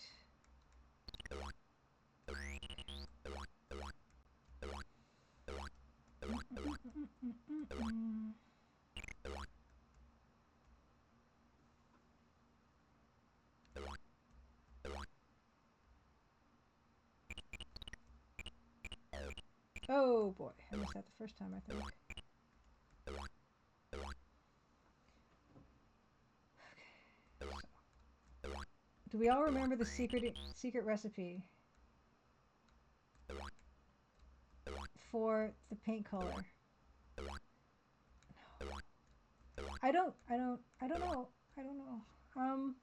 It's the purple, no, it's cobalt violet or whatever it was called from the tube. Oh, hey, oh no. It's this tube.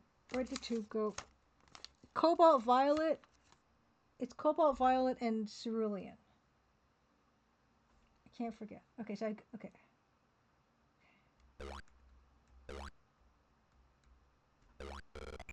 Oh, that's bad. Oh, at least I only got hit once. Hey, oh, I didn't know he gets mad. He gets mad! Okay. I forgot about that guy. Yes, that's where I wanted him to die. Okay, see. I can totally... Okay, I have to wait for him to sleep. Cobalt, violet, cerulean. We can do this. Don't get greedy.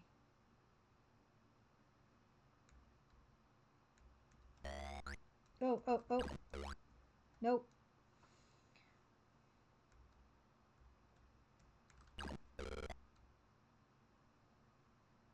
Just take your time. Just relax. Just don't rush. Yes. And the riches will be ours. Don't bounce. Don't hit the snake. Don't hit the snake. Don't hit that also poisonous thing. And Kay actually showed me this really cool game that I actually want to play on stream at some point. Where? I forget.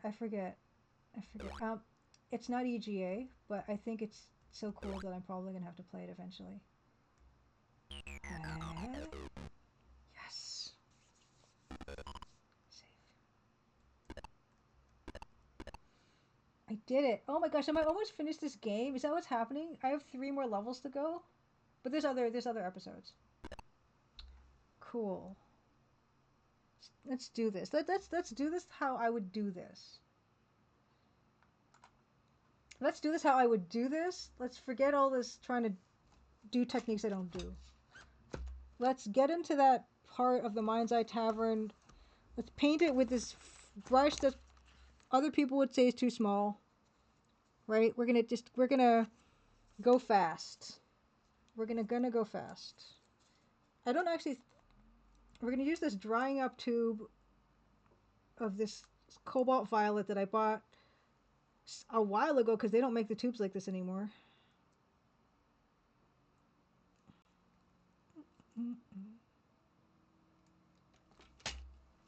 Cool. Oh, and I gotta change my tag. I'm just gonna go fast. Gary Ankless, Happy Crimson Tuesday. Just like Sonic says. We're gonna go fast.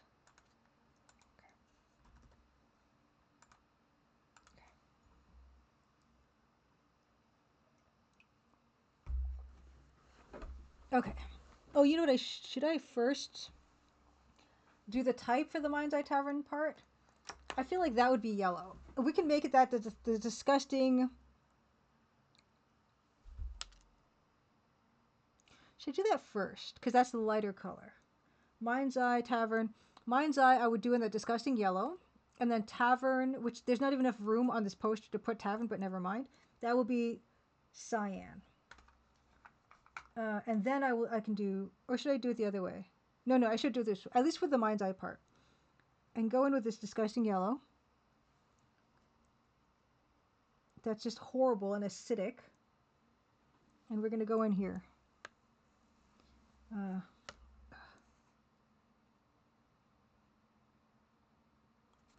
I'm leaning again. Can I just adjust this so that I'm not completely leaning with my face out of the frame weirdly?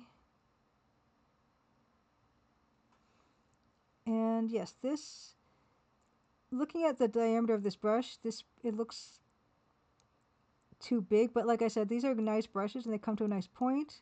So you can actually do surprisingly delicate work with them.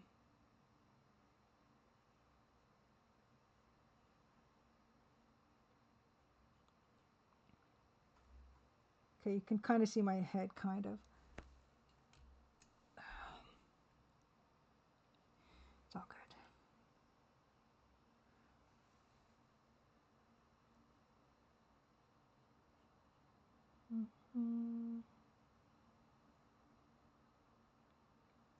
And surprisingly, that I'm seeing that this, it looks a lot warmer on the screen, actually, but I promise you it's not warm. It's just this acidic yellow, unnatural acidic yellow, which is what I kind of want for this part. There, and actually what I'm going to do is I'll take this, I wish it wasn't adjusting like that. I don't think there's any filter on this particular camera. Let me check. Yeah, there's no color correction on it. No, there's no color correction. It's fine. Yeah, did someone shoot the wall during a bar scuffle? That's a good question, Gary Ankless, and I'm glad you noticed that. That was an oopsie. I actually was inking and then I hit the brush against something and that was just a splatter. We can pretend like someone hit the wall during a bar scuffle, though. I like that better. So I'm going to do this here.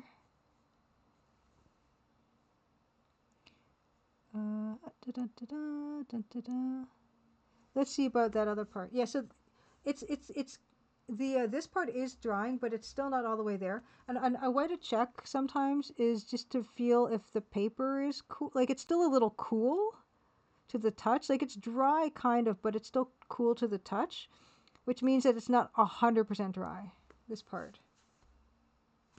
When it gets to be totally dry, it's not going to be, it's only slightly cool compared to the rest of it. Okay, so there's that. We're going to have that down.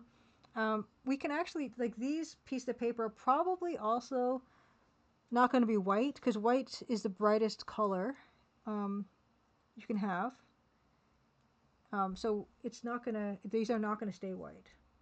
So what I can actually do is, I know that the wall is going to be red, really red. So I can actually take this opportunity to make that really nice kind of orangey salmony color and make that the color of these papers against this wall. And I'd want to do that first because they are going to be lighter. And we actually have a really good candidate for that color here on this paper, which is the Windsor orange, but this is still too orange. I want a touch of salmoniness, like so a touch of pinkiness. So I'm actually going to wipe off some, you can't see this part, but this I'm going to actually just take this damp thing and wipe some palette clean for part of this mixing area. And I'm going to take some of this Windsor Windsor, with some of this permanent carmine, I think. Just slightly, so it's not just straight out of the tube, that orange. It's just a touch too orange. Okay, that's much nicer. Okay, so I'm going to go in here. And what I'll probably end up doing here is I'll probably change some of the colors of some of these to make them, maybe one paper's darker than another paper, right? So that happens, but right now I'm going to make them all the same color.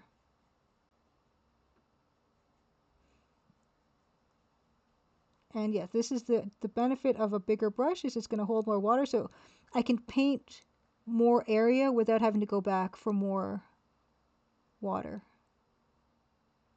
And you can see I have kind of overlapped her hand, her arm there. But like I said, it's not a big deal. With watercolor, you can pick that back up. And she's going to be green anyway, like a fairly bright color green. So it's not going to be too big of a problem. In fact, I can just go back in there while that's still,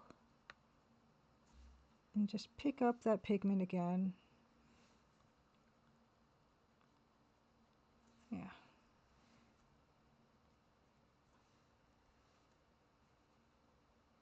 Is that a splatter? Did I make a splatter there? What is that? On the crook of her elbow. Imperial soldier with really bad aim. Hey, Fright Nice, happy Crimson Tuesday. Good to see you. Edmund Detour is asking what kind of ink do you use that doesn't bleed with the watercolor? I'm using Speedball India ink, and it's a kind of ink that's got shellac in it. So the ink actually dries to a really nice shine, and it is extremely waterproof.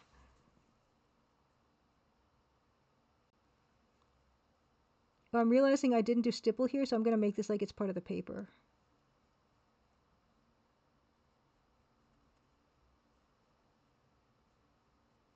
And I should have waited until the paper dried before I picked up the pigment from her arm, because now it's causing that other part of this paper area to lift up a bit. But yeah, it's not a problem. Paper's not evenly colored anyway. And that looks really orange. I can, you know what, I'll go in. Talking about glazing and adjusting colors, I can just go in and paint over that again. Even if it's not dry, and even if it's going to give me sort of like an unpredictable effect, it's not a huge deal, because this is a very background area. And it doesn't matter if this looks kind of uneven, because it's just a piece of paper, and it's probably better if it has a bit of unevenness to it, in fact. Although now her arm is really getting bled into because I got that all damp.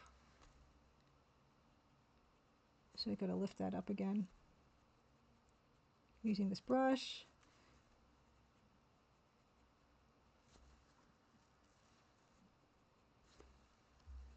And I need another napkin.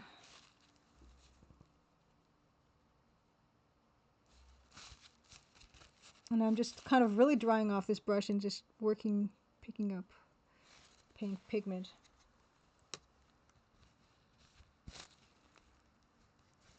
I'm cleaning off the brush too.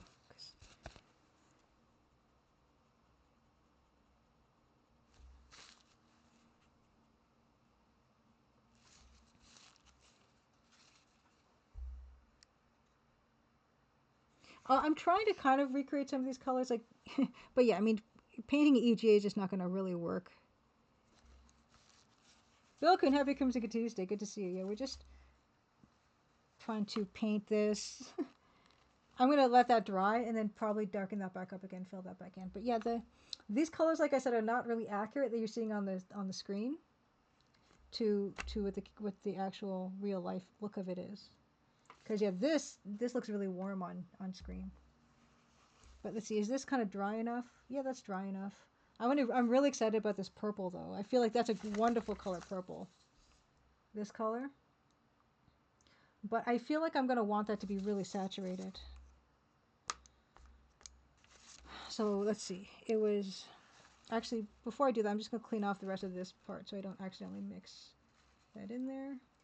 Right We're going to get in here with that color, this color. It's funny, it's like it's kind of resistant to coming off, and it is this milky color, but it's kind of appealing. What a weird color. I don't use this color very much because it isn't that translucent, and so I'm not really used to how it behaves when you mix, because all these colors are going to behave differently when they mix. So that's why I was so pleasantly surprised when you mix the cyan in with it, which I'm just going to clean off the cyan. It's dirty from my other mixing attempts. But yeah, sometimes you just never know what it's going to look like mixed until you do it. And then you're like, holy cow, I really like that color. That's a really nice color.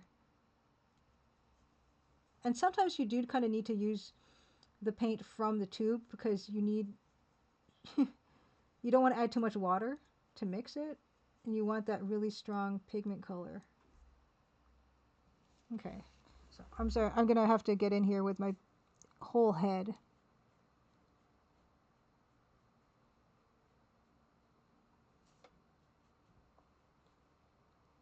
Yeah, that's a lot of pigment right now. And the challenge of painting like this, if you're not going to wet the area first, is you're constantly fighting against these areas, these edges. And these edges are going to want to dry. And if the edges dry before you continue to paint on them, then it's not going to look all one thing. It's going to look all patchy. So I think I need to add a little bit of water to this because it is dry. I see it's drying, how fast it's drying. So you have to watch all these edges, and you have to try to make sure that you don't let any of them get to the stage of drying where it's not going to pick up with a bit more moisture. So you have to work fast. It's a little bit stressful, so you have to come back down here, you know?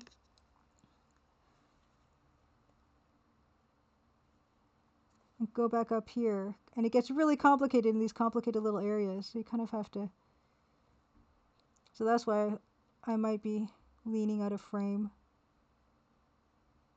Go back down here. It's like, yeah, I mentioned people call watercolor painting like a controlled accident. This is a controlled accident. You have to see, okay, I gotta handle that edge, I gotta handle that edge. I gotta come back down here before this dries. Okay, so now that this is taken to this edge, then I don't have to worry so much down here.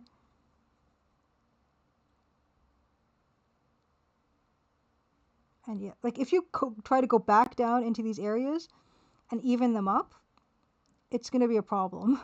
It's not going to even up.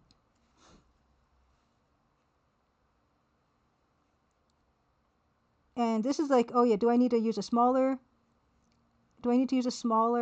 brush because I'm kind of painting over some of this lettering? Or I need to use a bigger brush because I need to cover all this area. So it becomes a real fight. So down here, I'm really letting this part get dry, and that's not good. And as I'm doing this, the brush needs more liquid too. So you have to come back here, mix back in, come back here, really paying attention to, and this is not ideally lit for me right now, so usually you could like kind of look at the paper at an angle and you can kind of see how wet everything still is. But because watercolor paper is so absorbent, you have to work really fast to make sure something's going to look pretty even all the way through. Down here again, so we're almost finished with this area, just one little part left, and then we can just concentrate on finishing up that area here.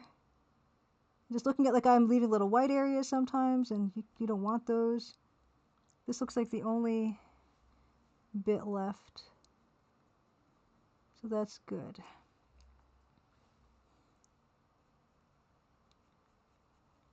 But it gets a little bit frantic.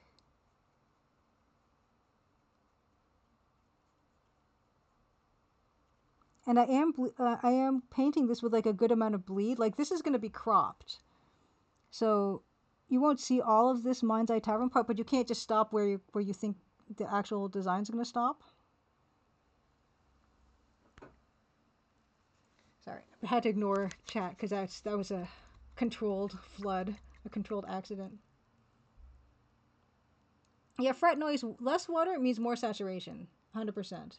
But you can layer, like we talked about glazing earlier on, and you can layer the paint for like added pigmentation, like added strength. Um, there, I think, I don't know, I need to do some experiments about that because if you do a lot of layers and if it's not the same color, then it can start looking really, really muddled and not bright if they're different colors. But I don't know if you layer the same color like on top of each other, and that's going to make it look more saturated. But what if you just went in super saturated to begin with? Like it might get too dark if you try to layer the same color versus doing one layer of really pigmented loaded brush. Redeems drop everything and play Crystal Cave's Evil Tentacle. Mariarune says, I found hard edges aren't as big of a problem with certain papers. And possibly not. Like this paper is very absorbent, so it is kind of an issue. At least in my experience. Like if you want to have something look, and you might not want to have something look totally, you know, totally not, like totally harmonious. But now I'm kind of worried, speaking of harmonious, I'm worried that the colors that I've put down are going to actually horribly clash with each other. But there is a cheat for that too. That you can kind of fix after the fact. If you find the colors are not harmonious. So I'm okay with that if I have to do that too. So there she is. Oh, oh yeah, there's supposed to be a frame on this that I totally forgot about. You see this empty space here? That was supposed to be a frame. After this purple part dries, I'm just gonna color that a color.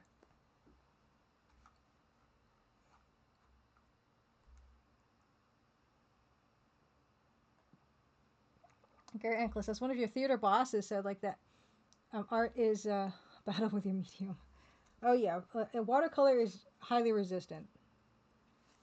Now that this is kind of dried, I do want to make this area. See, I mentioned being disharmonious. So I'm actually like I was thinking that this area here, the space area, was going to be like a blue purple, and I'm wondering if I should definitely skew that more into purple. Like take this color, the cobalt violet, and mix it with a higher concentration of cerulean to make a dark purple to go back here, because otherwise this might look very clashy. So let us just see what color that would be, and then I could come in and paint some of that in here. Another thing I probably shouldn't do that I've been doing a lot is like if you touch the paper too much and you have oily fingers like I do, it could put oil on the paper, and then that also is going to be resistant because oil resists the water. So don't touch your watercolor paper and then paint on it if you can help it. Because I have noticed that before. Like I'll have touched a certain part of a paper and then I'll try to paint there and then it's resisting for a little bit. It's not going to resist all the time, but it's just annoying. So let's try in more cerulean and then more of this. Yeah, that's like if you add more blue, that gets obviously going to be more blue. But I do want it to. Oh, you know what? See, okay, see how non-translucent that color is, though. It's actually. This is not a color that you can use without adding a lot of water to it, because it's completely obscuring the stippling. So this is that's a very non-translucent color. So that's going to affect how we use it.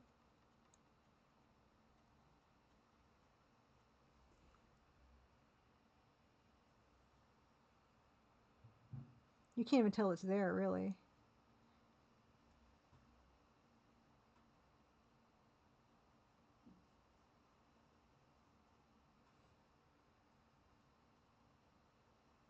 Yeah, it's kind of beating up the stippling.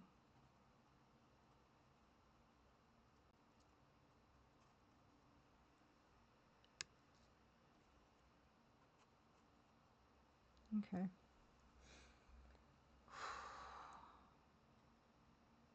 So that's telling me that I can't. I'm gonna probably go in with the I probably will go in with the ultramarine because yeah, this particular color. It's probably like I said, I don't really use this color, the cobalt violet, because it it you can see it on top of the ink and that bothers me. Like I don't like the fact that it's doing that. Hey Kim Kong, happy Crimson Tuesday. Yeah, we're just trying to pick out the colors for this and make it nice. And I'm having trouble because now I'm thinking, oh my gosh, she's going to be bright green, this woman, right? So how bad is this going to look? I need to really think about the colors that I'm using in a way that I don't usually think about when I'm doing watercolor, in that I don't want to use like every color of the rainbow on this. I do want to limit the colors, and I need to limit it in a way that's actually going to look good, knowing that there's going to be red and green in this at the same time. So that's going to be a problem. What about no straight? Oh my gosh, straight ultramarine is going to just be a horrible disaster. So I'm not going to use that at all. What if I try using a different purple, like my other purple that I have, which is this one?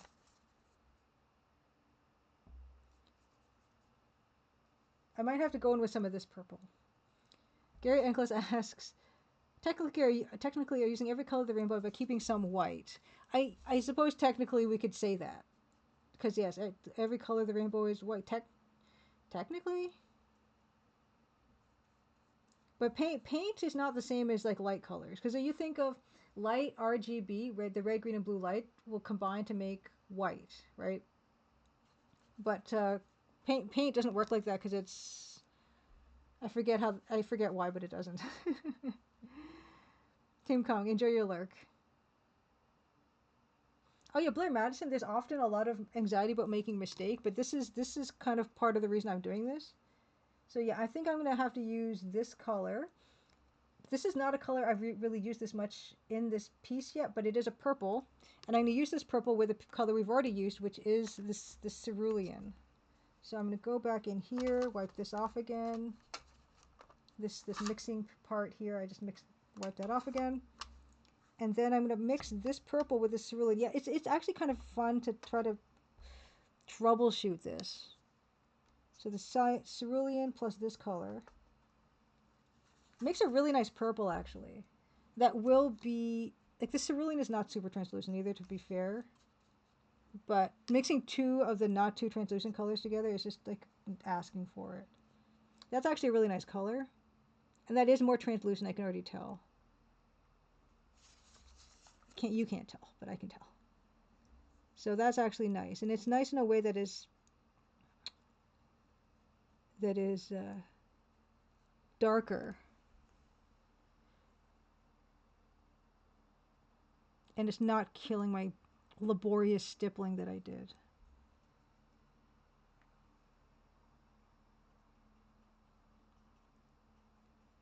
Like that's the color you can see. So you can see it is a purple color, but it's a bluer purple because this is a violet-based color. Although cobalt violet is apparently also a violet-based color, but it's a different violet-based color. So it's giving us different violet, completely different effect. But hopefully,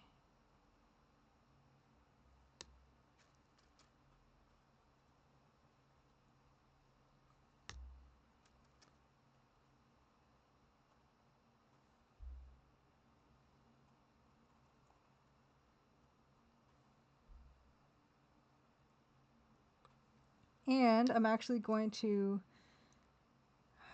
do a bit of this. I'm probably going to scream if I do this, but yeah, like actually go into this area here and try to do my best to bleed that out.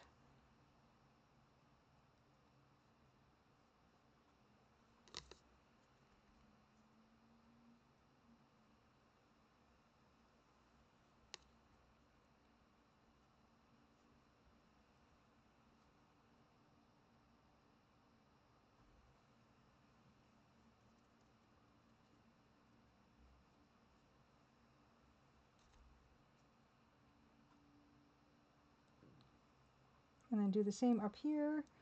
So actually getting in here and using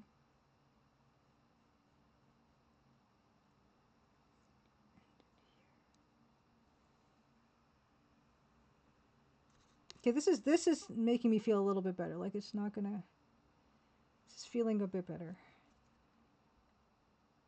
There. You're turning violet. Okay.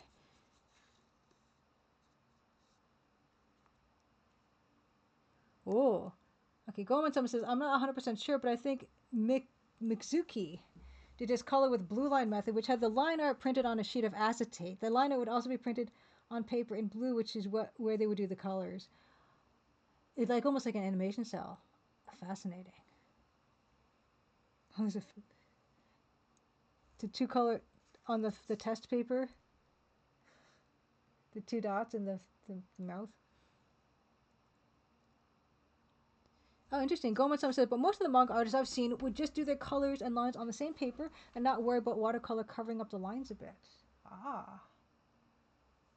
Oh, see, this is sometimes you gotta watch because when I did this blended nicely, and then all of a sudden when I look back at it, it's drying all harsh, and so sometimes you gotta babysit it because it's gonna start misbehaving.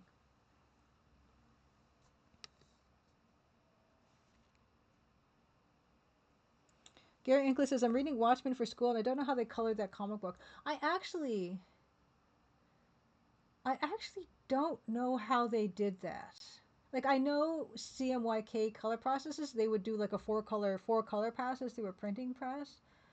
But I don't know how they figured that out. I actually don't know how they figured that out. How do they do that? I don't know. They must have done, maybe they did more colors. I have no idea, Gary. Okay. Goldman Sachs says, was Watchmen printed on Baxter paper originally? I think they had access to more colors, which is why they could do so many secondary colors. Yeah, they can't have just done a four color process on that one. Because when I think of like four color process comics, I'm thinking it's more like Silver Age stuff, isn't it? Where it's very obvious. But yeah, Watchmen doesn't look like that. Yeah, I have no idea how they do those things, Gary. This is coming better. But I'm gonna feel. Oh yeah, so this is kind of dry. So this weird part that was gonna be a picture frame now needs stippling or something. It's just totally white. This part. And it bothers me, and I should probably just stipple it to get rid of it. Because everything else has got texture on it except for that part. And it just totally slipped my mind. But we said we were not going to go back and do stuff. Well, I said. So I might just have to paint that red and ignore it as a mistake. But let's get into see this color. The color for the iris will be impactful, so I'm going to leave it to see what accent color I want to use.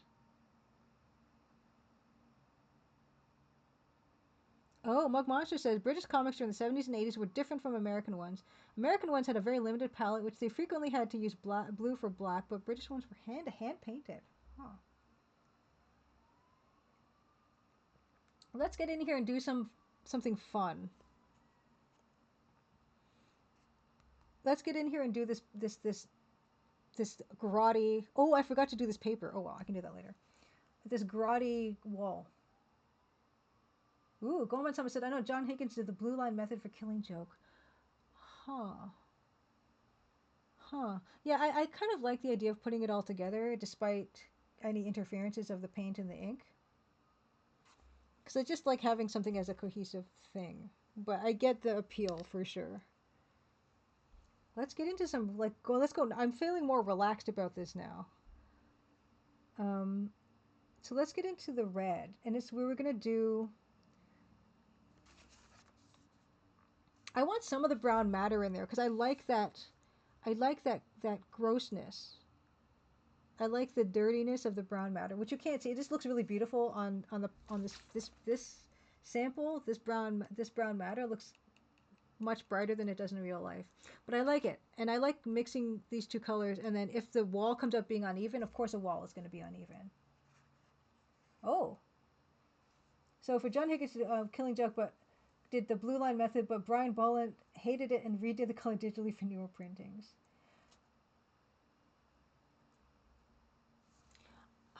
Yeah, I just like having all the color in American comics, and thinking about how in Japanese comics for the most part it's all black and white. It's such an interesting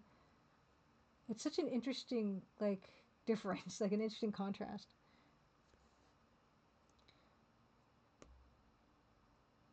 Oh yeah, see this is drying like a harsh line, so I'm just gonna go back in and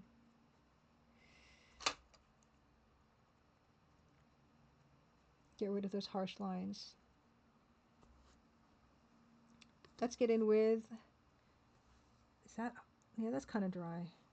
We can test what wall color we want up here, because that's just a relatively small strip of wall.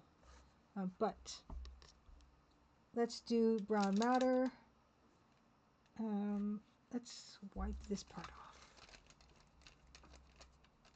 Okay. Let's do some brown matter. Oh, that's such a good color. It's really nice. That's a really, oh my gosh, yeah, I really like that color. It kind of looks like ketchup. Do I just want to make it this matter color? I'm kind of changing my mind about it. I really just like that color as it is.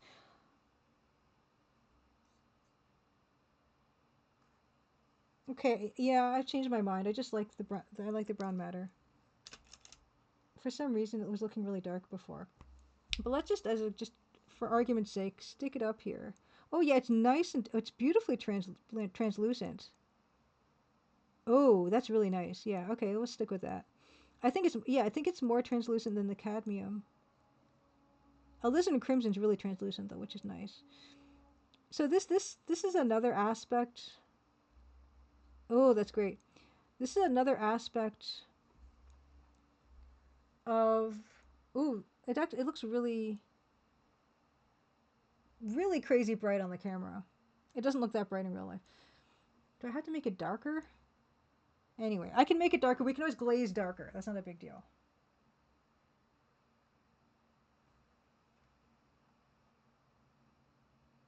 You want to know what color the drink is? The drink is that well, the drink on the inside, I don't know what that's going to be. Yeah, probably something fun.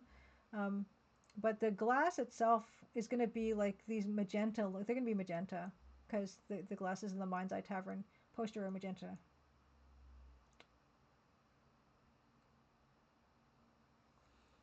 But yeah, I like that. That's a nice color, and it's not as wild as what you're seeing. So let's just get in there and cover up more of this. But yeah, I'm really impressed. I've never really had a chance to use so much of this brown matter before.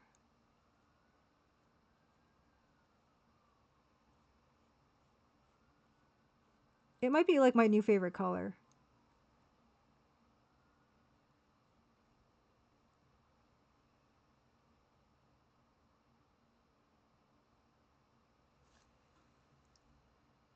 There's almost no way that this is going to be harmonious though.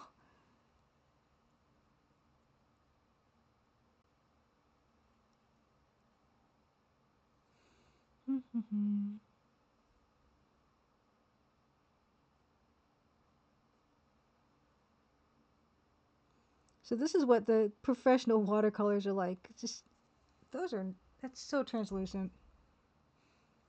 It's like gloriously translucent.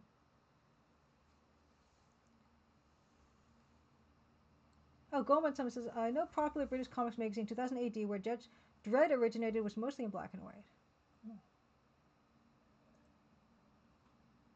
Yeah, exactly. This the under me, bottom right. That's gonna be what the drinks are gonna look like. But I don't know what the liquid's gonna look like on the inside.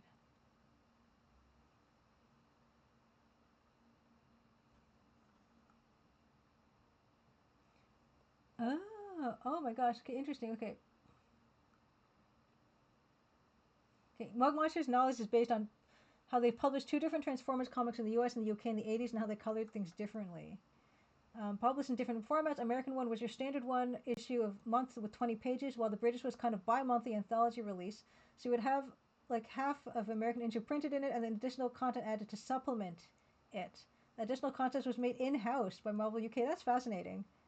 British kids weren't aware what the differences were, but they definitely noticed one side was prominently completely different writing and coloring style. Okay, Gomez says American comic book publishers were notoriously hesitant to abandon the cheaper four-color printing, which is probably why heavy metal blew everyone's mind here in the 70s. I like brown matter, but yeah, I don't want to just go too crazy with it because I don't want it. Maybe it will get translucent. I don't know. But yeah, let's just start down here.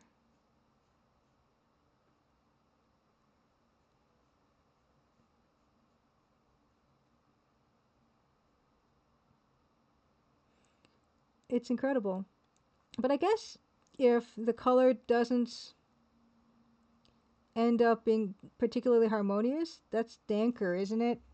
Oh, I'm just in love with this right now. This color, holy cow, that's incredible.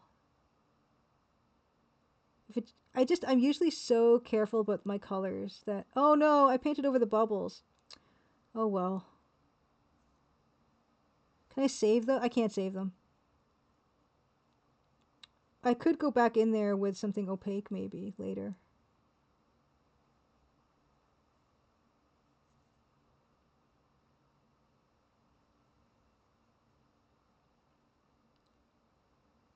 But I usually like my colors so beautiful and well considered, and this isn't going to be it. So now that this weird splatter of the ink is even less obvious now that I'm painting over this. So, just never know. Never know.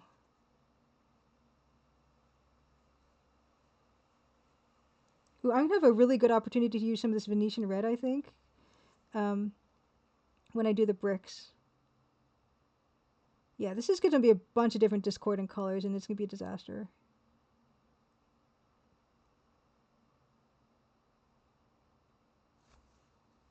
Must make sure I don't touch this part with my hand. The color is so good, though. Like, I can't even get over how good this is. So, for that reason alone, I'm really glad that I'm painting this on stream. Just this discovery.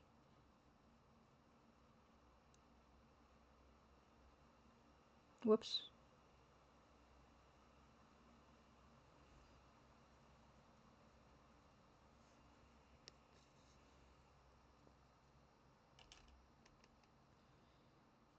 I wonder if that Windsor orange is really translucent too. Now I'm getting bitter because I was like, oh, what difference could it possibly be between the Windsor Newton Cotman student stuff and like the professional stuff? And if it's like this much of a difference. Oh, I forgot to put the music back on. Oh, I also forgot to paint that part of the background. Like this part behind her knee, I didn't do.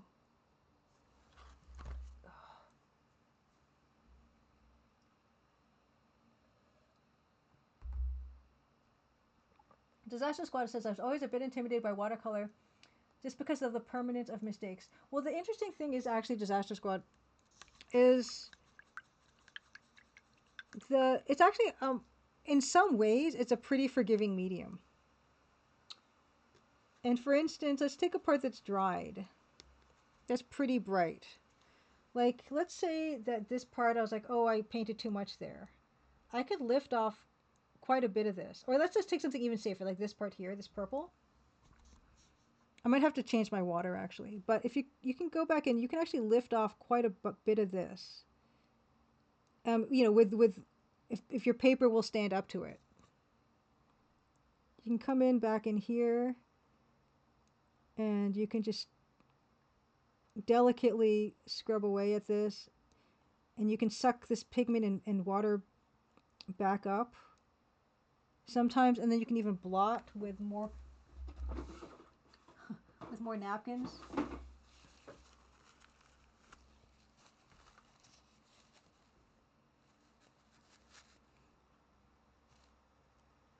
So painting over a part sometimes is not,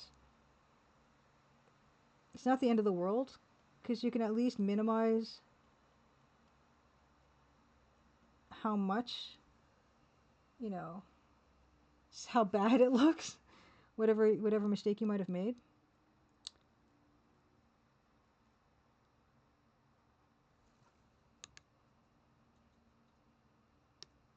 Oh yeah, it's time. Gouache, yeah, I like acrylic gouache. The reason I don't like a gouache actually is because it will pick up back up like watercolor. But yeah, I mean, you can see I can easily, well, not easily. I mean, it does take a bit of patience, but you can lift stuff back up until it's not as obvious.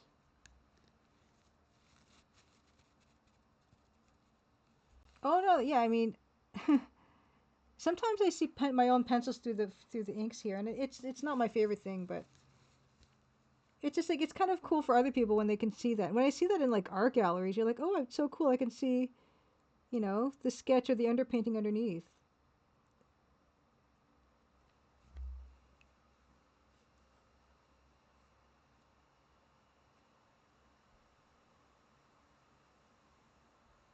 Oh, that is interesting. Awesome. Mark Monster says, a fun thing about Transformers being 40 years old and the British fandom being more based around the comics than the cartoon is that around 2009, some of the people that were fans as a kid became authors of the contemporary Transformers comics and then got to write a commentary for reprints of the vintage material. That's awesome. Yeah, I might go back in with gouache, for instance, to put like the um the bubbles back or something. But that is a great color. What? But yeah, you can see this area here is a big oops because it's not the same color as this. So now sometimes you got to remember like what recipe you used for the paint color that you've just done, because I don't remember what that was. That was this yellow, and it was, oh yeah, I tried to make it duller by adding this color, and then just adding a lot of water. Because that's the thing, like there's no, you don't really add white to lighten color in watercolor. It's all about the amount of water. Yeah, so it's kind of like that color, just a little bit more of this, and then with water. So that's where this can go. It actually needs to be. It's not quite the right color, but at least it's not white anymore. Okay. And yeah, I need to put the paper color there. And what I might do is I might actually glaze these other paper colors with the brown matter to push them back further because they don't really even need to be that obvious.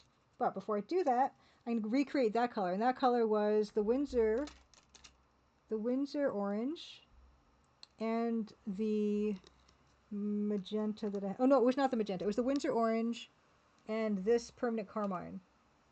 Those two together is what this was.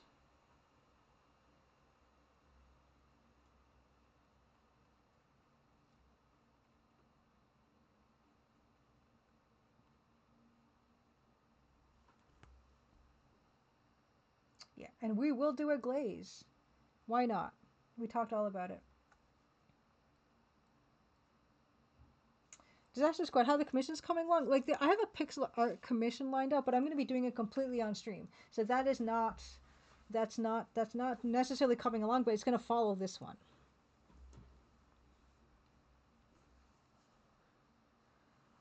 And yeah, like other contract work stuff, like one of them is on hold right now. One of them is like I'm just waiting to hear back. And another one is just one of them is kicking off, where I'm just waiting. Excuse me, I'm waiting on some extra info before I can work on some other stuff. So I guess there's like a few things that are going on, but nothing like super active yet. A Beta Human says Watchmen was originally colored with traditional 4-color process, but with finer mesh screens and better paper than was usually used at the time. Oh, cool. I'm just gonna load that up on a separate thing so I can watch that later. That's cool. I love stuff like that. Okay, so we have that, we have this, we have this. Oh, this is gonna, oh my gosh. Like her jeans are gonna be blue, right? This is gonna be such a clash. Ooh, I splashed water. I splashed water. Um, yeah. I don't even want to think about what she's gonna look like because it's gonna be nuts. Oh, you know what? Darn it. Yeah, I'm definitely gonna glaze. I might glaze this back with a darker color actually, because I think Betty's like bikini top is gonna be red too, isn't it? Because like looking at the reference, so we're actually going to glaze this wall back with something else, and I'll try to use one of the colors we've already used. So I'm probably gonna use this purple that I mixed on top of this to make it harmonious and match the sky better, and then also give Betty's bikini top an opportunity to really stand out because right now the wall stands out a lot, and I want this color to be the one that's on her. I hope it's going to be a good EGA class. I don't know, but what I can do is I can go back to my experimental section here, and I'm going to go back in with the color that I developed for that area. Oh yeah, which was down here. You can't see, but like that really nice color here. I'm going to try to see what that's going to look like. I first need to make more of it. It was the purple. It was this purple, dioxin something purple here, and then it was also I forget the other color in that.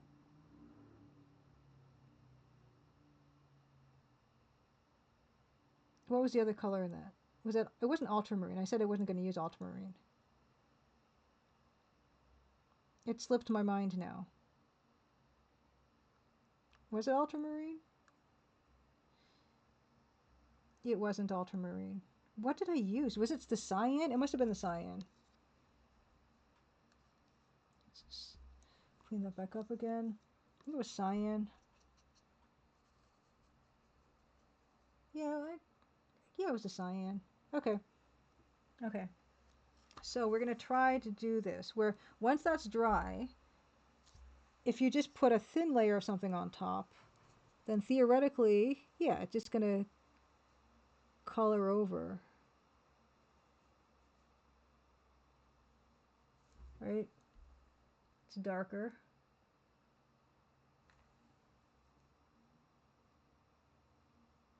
So you can see like that glaze color is that purple color on top. So that's, yeah, that's going to knock that wall back. So we're going to go back over all this, and we're actually going to go over the papers with that glaze color too, and that's going to change their color too. You can only really do this with something that's dry. So we're going to just go over this whole part. Ooh.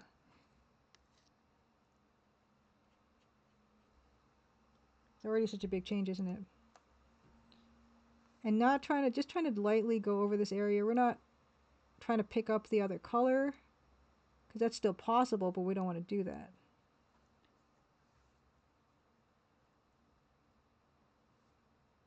And I actually like the texture that has been created by this glazing technique that I was like first fascinated by, and then I hated, and then I'm coming back around to again, all in the space of this single stream.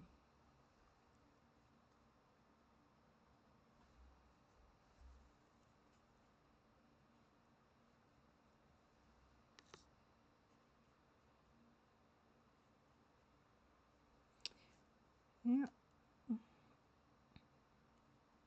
And what that's doing is it's helping harmonize the wall and the sky in a nice way.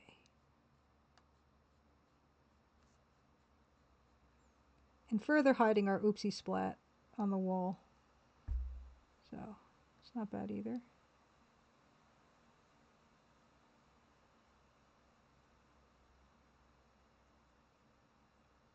Now, is any of this really indicative of a realistic depiction of a spotlight? No, not in the least. Yes, have a wonderful rest of your evening. Disaster Squad, thanks for dropping by, and have a good time at the gym and at stream later on. There we go. I really like this weirdness that's happening over here. That stuff. And the fact that, yeah, that's really knocked back that. Although this part here, this is looking on the lighter side. I actually want to go back in and darken that up, I think. Ooh, I forgot to put the hole in the A. I forgot to do with the color. It's fine. Okay, time check. Oh, it's already 11. Yeah, I started late today. I got to get into some Neuromancer tonight. Before we get into Neuromancer, oh, I forgot a part. You look at that. Look at me. I forgot to actually. This is part of the table, the wall, and I just completely forgot to paint that properly. So I should probably do that. This is the wall. So first I'm going to, paint the brown matter just from the tube, and then I will wait for that to dry, and then I will glaze it again. Oopsie.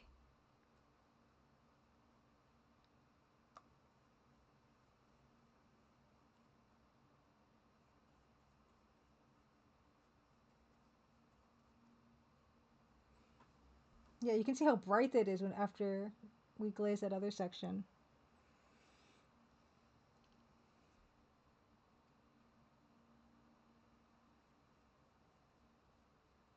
Yeah. Oh, that looks so crazy. It really makes a difference, doesn't it? What's nice about how bleedy and messy everything is I do like, it does look grungy overall. I just don't like the way that hard edge is dried, so I'm softening that up again.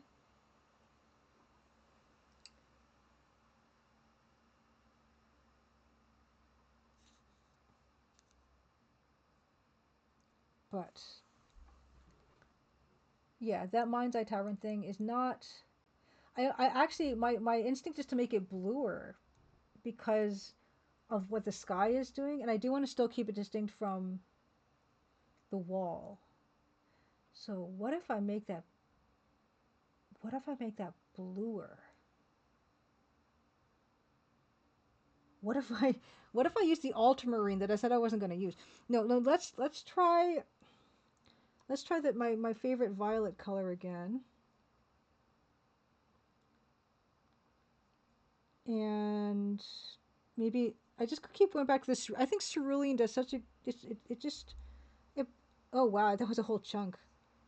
Um, it blends so nicely with a bunch of different colors. I'm really getting into the weeds now. Like that's a beautiful color. I want it to be bluer though.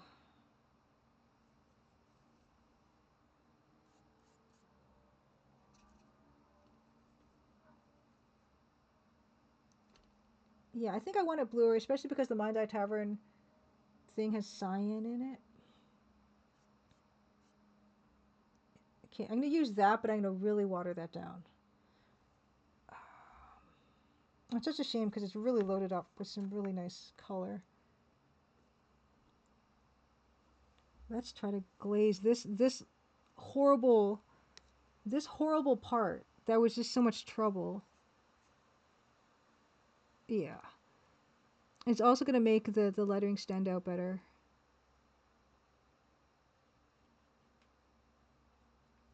Yeah, that's way better. Maybe it only would have looked better had I done this. Laid down the lighter color first and then gone back. I'm learning all kinds of stuff today.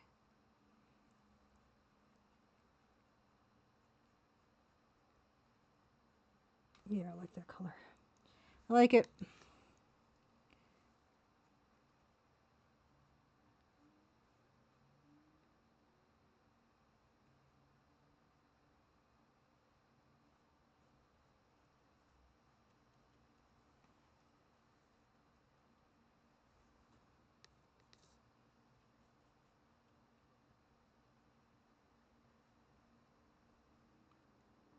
And I think what I will do at the very end of this is, yeah, like draw a dark line, a dark area to indicate more of a spotlight. Because I'm not going to come back into these areas and make this brighter. I can make areas darker though.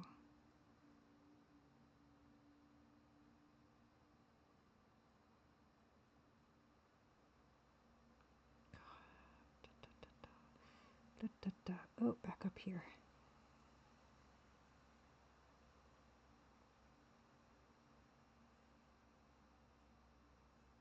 Oops.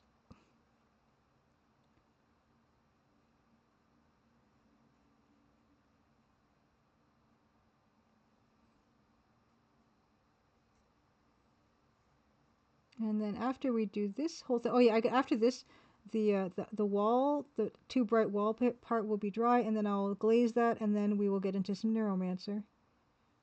Oh, first I'm gonna have to have. Uh, I have to go to the washroom, so I'll do that, and then we'll do Neuromancer.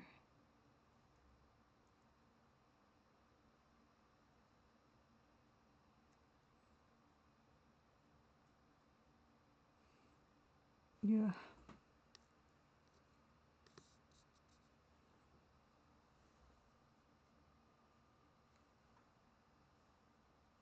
Oops. Oh.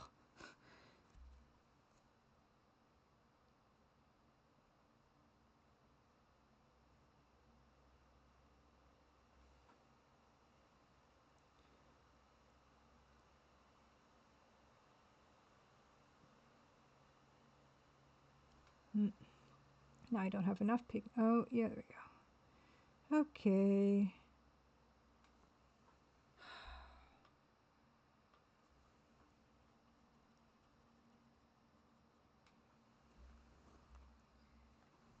It looks crazy. It's all right.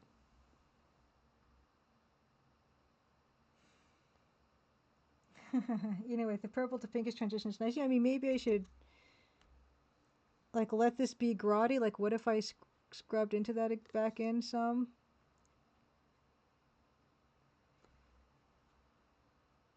Like, what if we got weird with it? Like, what if we just stuck some cerulean? I mean, not cerulean, some, and got messy. That looks worse than it looks on in real life. I promise. Like the camera's making everything look extra gross.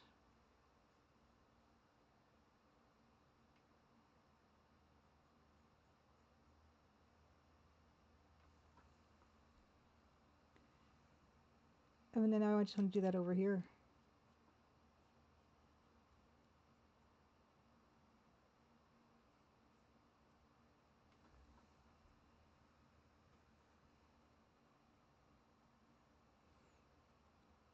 Because the thing about watercolor is that as hard as I'm trying to control it, sometimes it's just fun to let it do what it's gonna do. Forget sometimes that it's really the random stuff it can do is kind of awesome.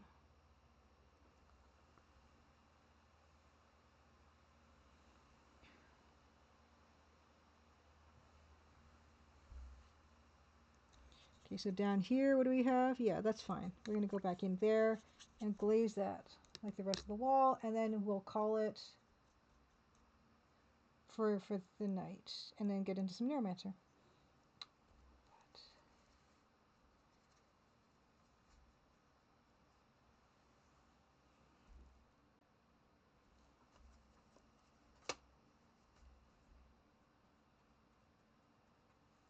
That's not nearly dark enough.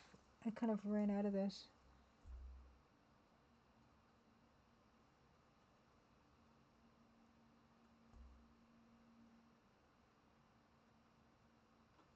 There we go. Weird. I've like, wow. The bleeding, this is kind of cool.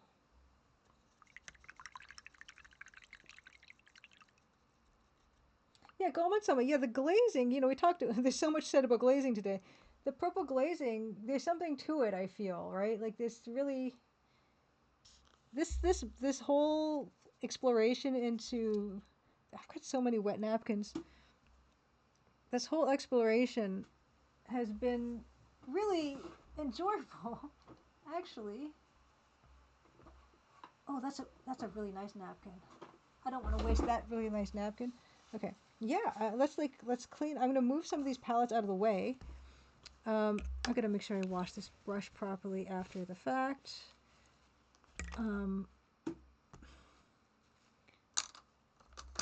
Close this up. Here is our little paper, exploration paper.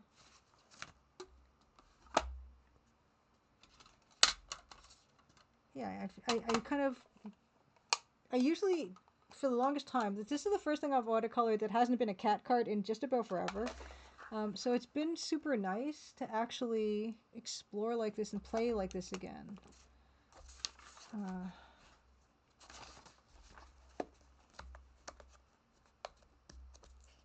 Okay. I'll put it up on the regular screen now. Just gotta put the paints away.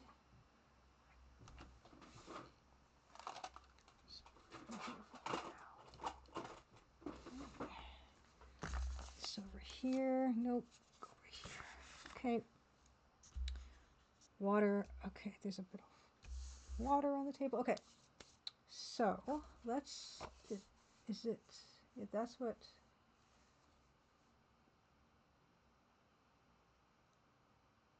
It's kind of looking like. Let's see if actually it's going to help at all to put it up this way. Probably not, but I will try.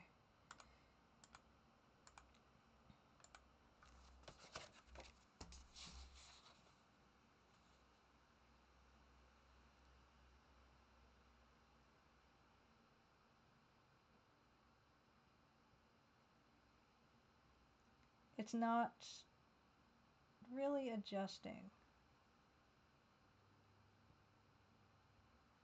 No, I feel like it was better the other way. Just better the other way. It was better just showing on this, actually. You can see this stuff better. So that's where we're leaving off today with this. You know, obviously we still have some ground to cover. But I'm pleased so far. Oh yeah, Beta Human. I am very pleased with the unifying glaze. Yeah. So now I gotta just figure out the whole rest of it, the more important parts, and like paint in the tavern part and stuff. I actually have like that's gonna be fun to do like in a super bright one of like the Windsor green or something, or like the Windsor blue or something. Thanks everybody. Yeah, I'm really pleased with how that's turning out so far. I need to use the washroom before we get into Neuromancer, but I'm going to leave you with, I combined the Point Peely and the Presqu'île slideshow together. So then you can enjoy that while I'm away. So this goes away. Enjoy the bird. So this is all the best bird pictures I took over the month of May, while I use the washroom and maybe have a bite of a snack or something. I'll be right back.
Camp Foolery. Happy Crimson Tuesday. I'm glad the birds could bring you out of lurk.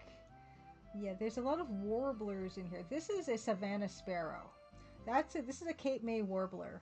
No, Palm Warbler. So Palm Warbler. This is a Kinglet. These are more Savannah Sparrows. Blue Jay. A Prothonotary Warbler. Prothonotary Warbler.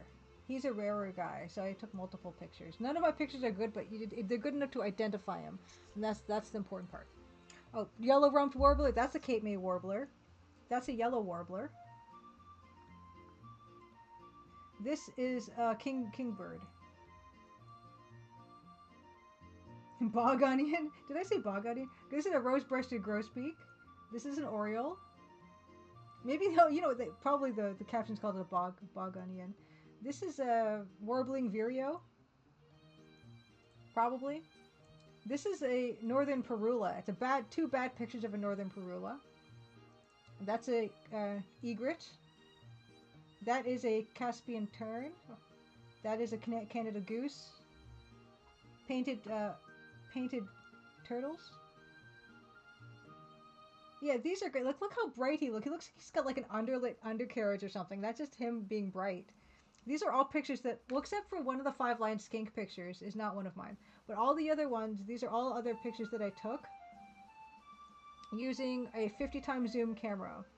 So that's why sometimes they're, not in focus, and sometimes they're not that great because I'm not a good photographer, and sometimes it's really hard to find the birds because they move around a lot, and sometimes they're in between branches and bushes, and yeah. But I'm very pleased. This is the first time I actually tried to use the camera and take pictures and stuff. So of course I had to inundate my stream.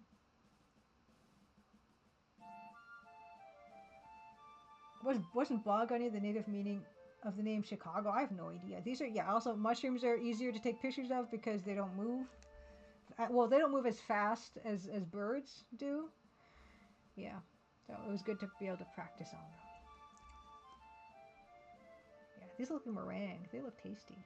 I still have not been brave enough, and I probably will never be brave enough to forage mushrooms and eat them myself. Although, yeah, this is Jack in the Pulpit. I don't know if it's carnivorous or what, but it does look carnivorous, doesn't it? Yeah, this is Yellow Warbler again. Adorable. Robin, American Robin. And yeah, they've got some marshy areas. And this guy is Yellow Legs. He's called Yellow Legs because his legs are yellow, right? You can see them right there. They're yellow. These were taken with a tremendous amount of zoom. A lot of birds. These are Trillium, white Trillium. They're Ontario's provincial flower. Okay, we're going to change the tag. Put some of this Neuromancer. Oh man, I'm sliding down the slippery slope of walkthrough. He does look like he stepped in a... These are lesser Yellow Legs and a greater Yellow Legs. Like one's they look the same except one's just a bigger bird than the other one. Yeah. That was a female grosbeak. This is a barn swallow. He's great. Yeah, this is Point Peely. And this is, I forget. This is a loon. Juvenile loon. Yeah, this is the Lake Erie area. Those are eastern prickly pears, and that's eastern swallowtail, tiger something swallowtail. Okay, so we've come back around. Okay, perfect. Let's get into some Neuromancer. We have to kill this music. We need to groove to the music of Neuromancer. And let me just, do I have, okay, there it is. Okay. Save slot number 1, Neuromancer. Let's go.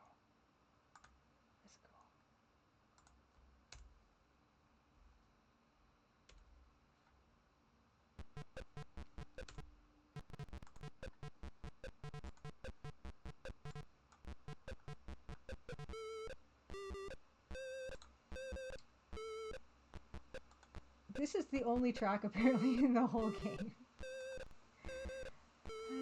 Oh yeah, if you want to read more about the development of this incredible game, and how Timothy Leary is involved, check out this incredible article that was sent to me.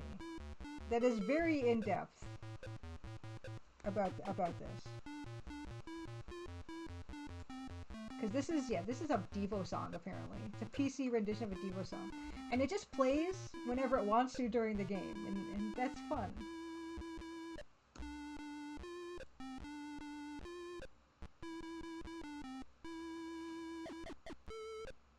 I learned that we can actually make money because we have a skill that we have not used yet.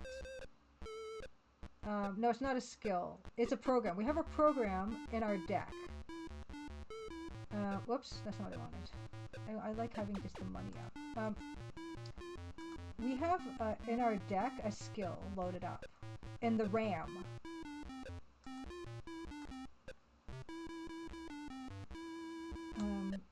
We have Battle Chess 2.0. We downloaded it somewhere, so we can actually play some. I don't know if there's actual chess in this game or if they just tell you you played chess, but we're about to find out.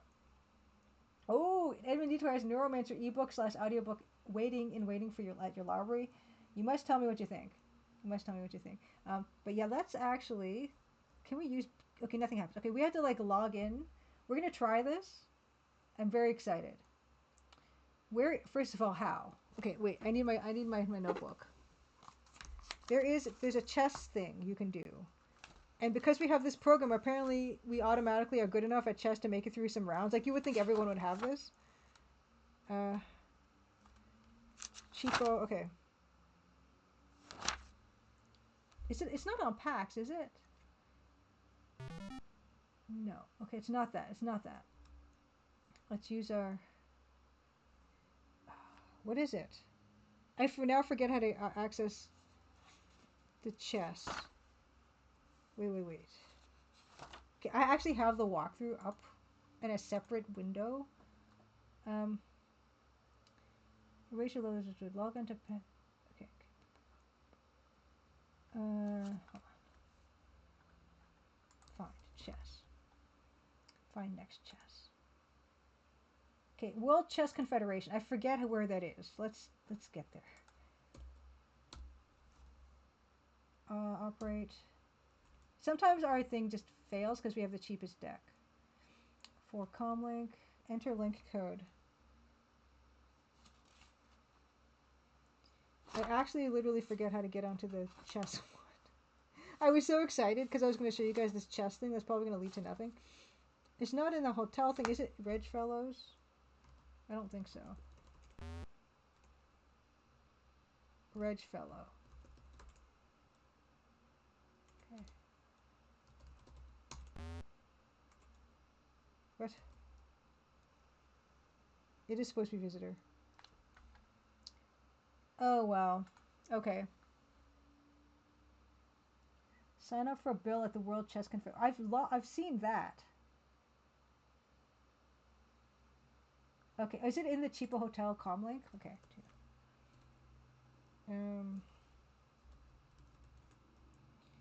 Okay, Cockroach is second level for cheaper hotel.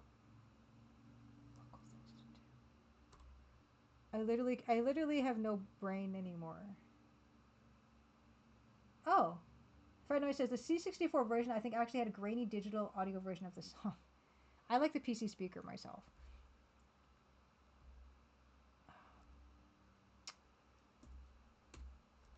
Oops, exit.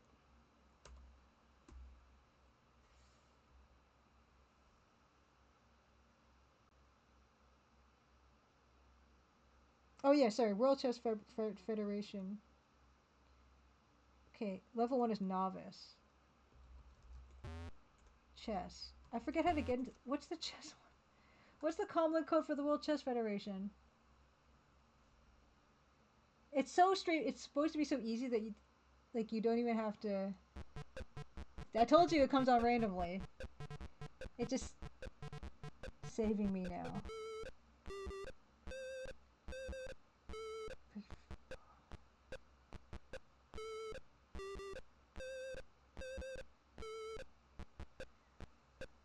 Oh my gosh.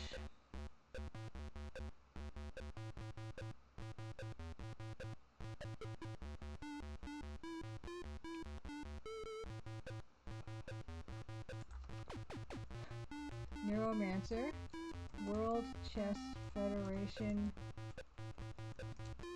comlink. World Chess. Why didn't I write this down? What is wrong with me? World Chess.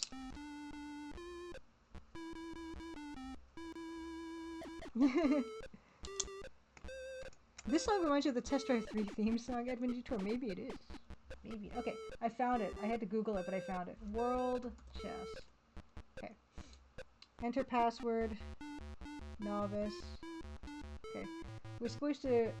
Membership application. Full membership, F. Okay. Fee is deducted to your credit from your credit chip. You're now member. Member. Level 2. Enter attorney.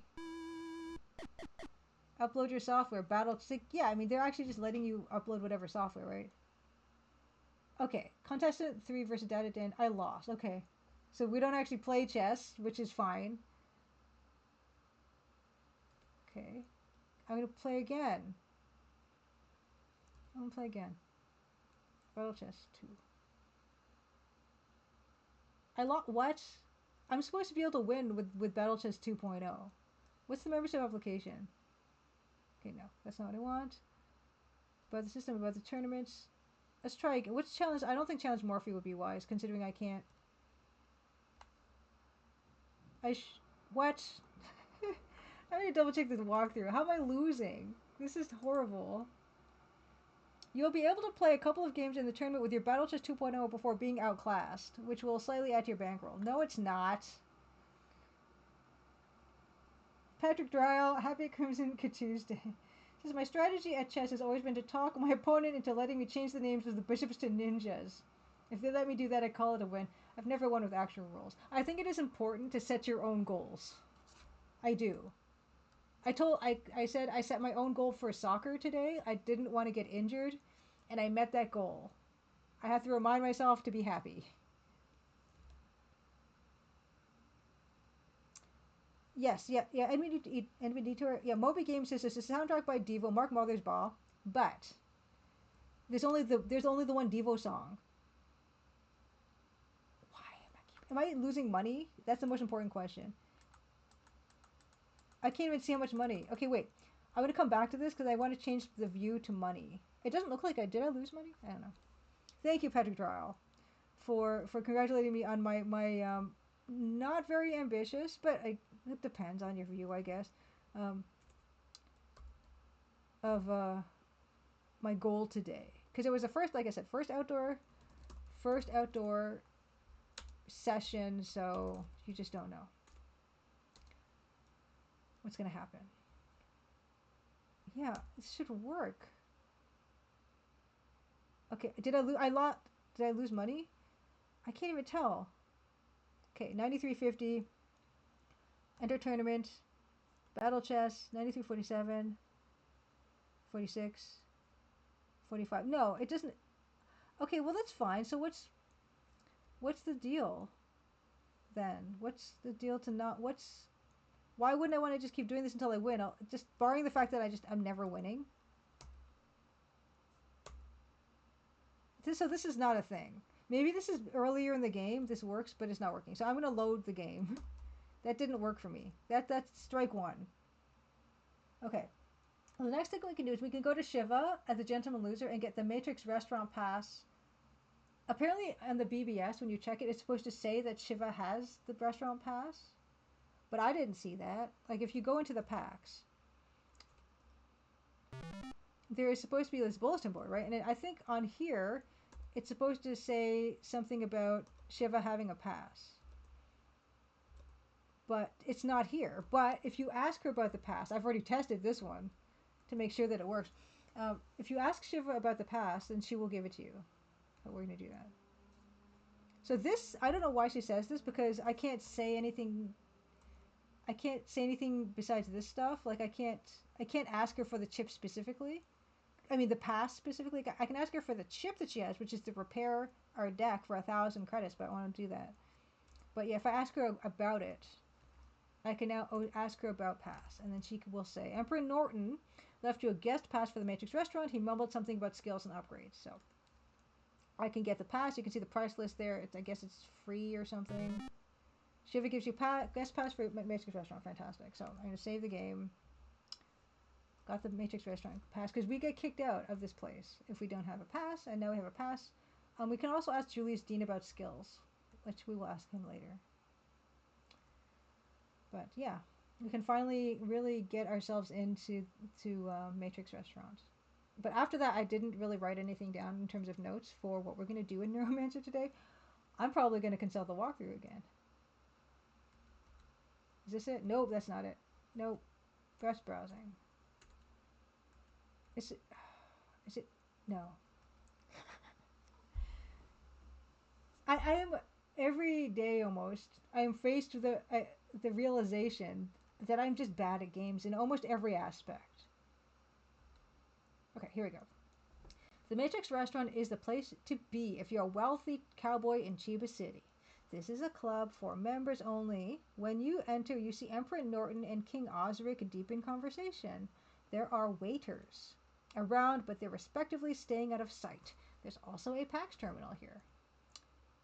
So I was larking around Rio Heavy Commerce Sector when I see this white cube. It was an AI, listed on the Turing registry. I figured I'd try to cut the ice.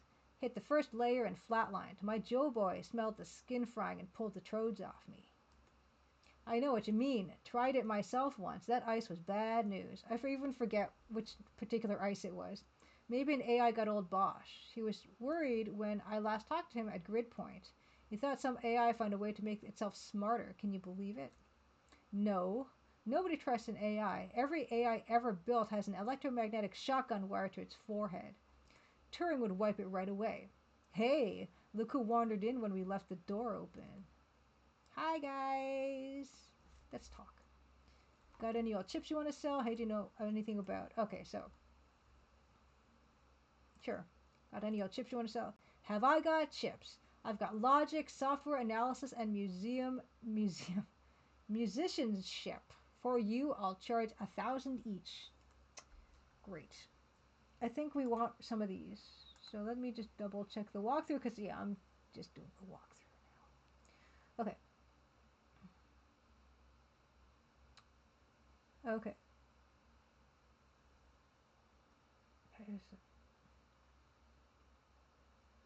Just tell you that Shiva has passed for restaurant. Okay. Go south. I Shiva passed. Leave and head south. Okay.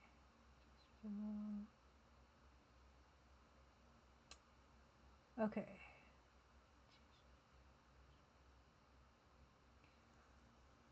This, yeah. Okay. Okay, here we go. Okay. We can buy logic, software, so we should buy all that stuff and chips. This guy's expensive. Okay. Oh my god. We're going shopping.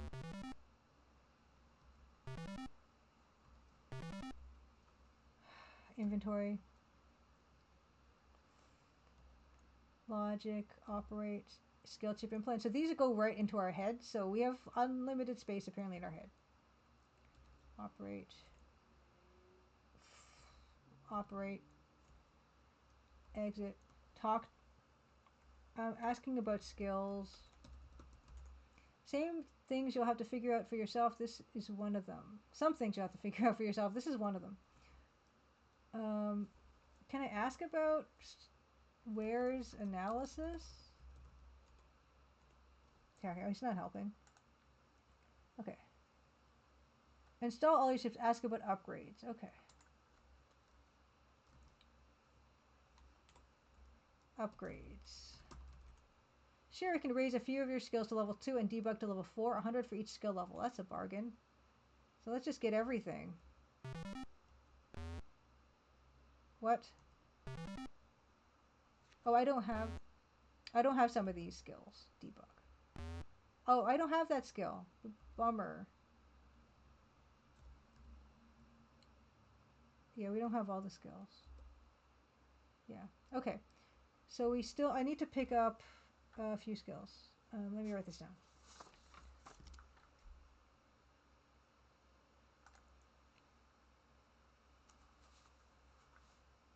Okay, I don't have evasion or hardware repair, right? Why don't I just ask him again?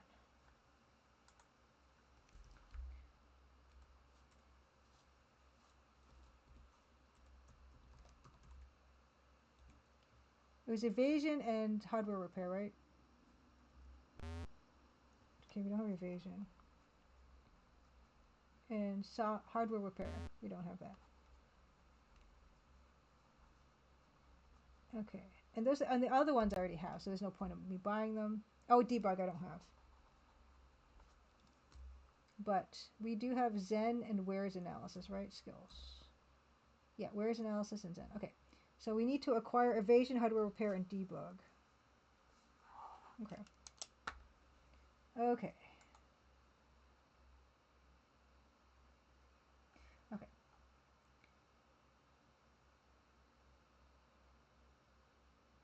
Okay. Great. So we have those, and I know Julius Dean has some skills. I don't know if he has all the ones we want. But apparently, like, those guys look like they'd know stuff, but that's all I'm supposed to ask them about.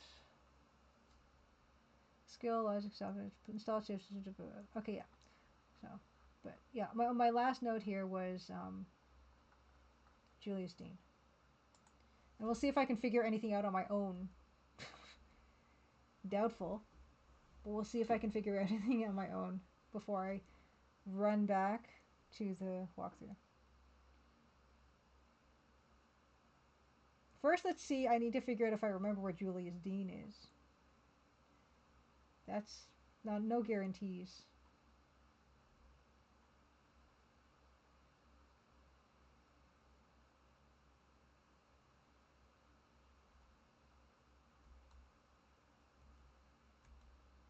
Yeah, isn't this guy? This is Julius Dean, right? Talk. What do you know about? Was he skills as well? Bargaining, psychoanalysis, philosophy, and phenomenology. Or I can upgrade certain skills. Okay. Oh, it's so expensive. It's. Okay. Well, apparently you don't need bargaining. Philosophy, phenomenology, and psychoanalysis. Last three are helpful if need for cyberspace way to have more money. Okay, he already upgraded our cryptology.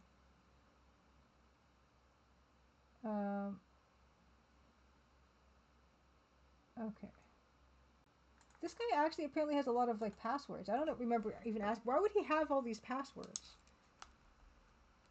Fuji, Osaka, Musabori. Yeah, I'm now fully.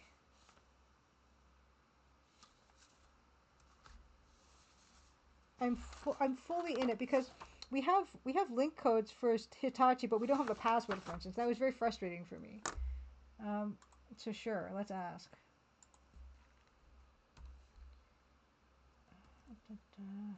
Hitachi. Why would he know about? Anyway, I'm fine. I'm fine.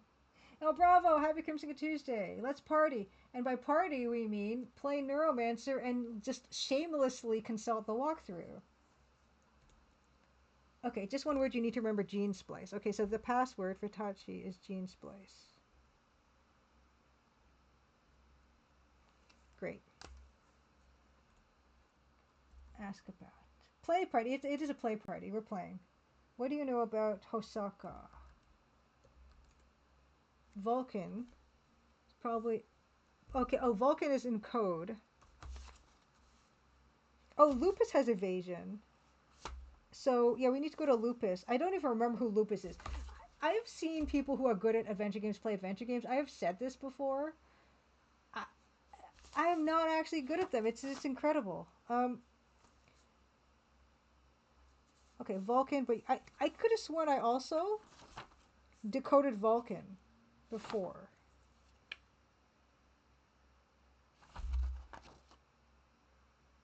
Hitachi and Hosaka are different. Okay. Hosaka.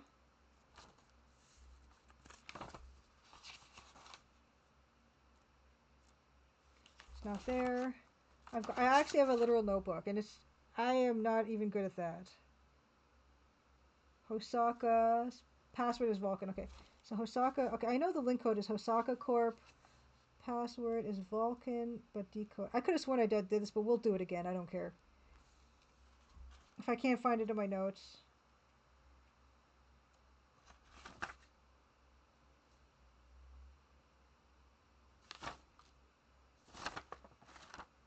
Yeah, I don't see it. Okay. But decode. Okay, and then next, I can ask him about. He knows tons of stuff. This guy, Musa Bori. Oh, what do you know about Pleiades? Musa Bori. So Musa Bori. Password is PLEIADES.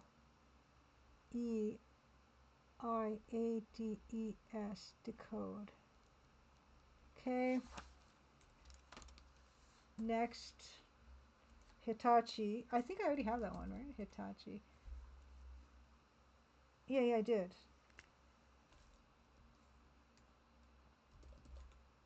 Dumbo. Dumbo is Fuji. Password. Dumbo. Decode. Okay, so we can hopefully decode. I think because we have level 2 cryptology. I don't know if that's enough. Cryptology. Okay, yeah. 3. Enter word to decode Vulcan. Okay. Is our cryptology not up to par then? Oh, annoying.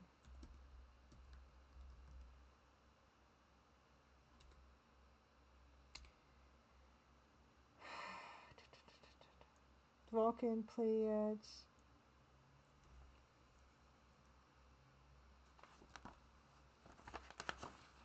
And gene splice. Yeah. I need a higher cryptology.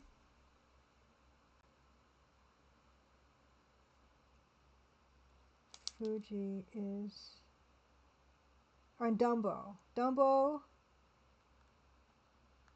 Vulcan, Pleiades, and gene splice was. Okay, wait. Gene splice was Fuji. Which one was Dumbo? Oh my gosh.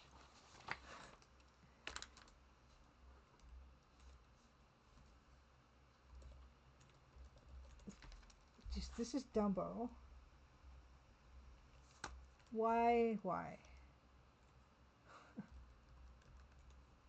Vulcan. Yeah.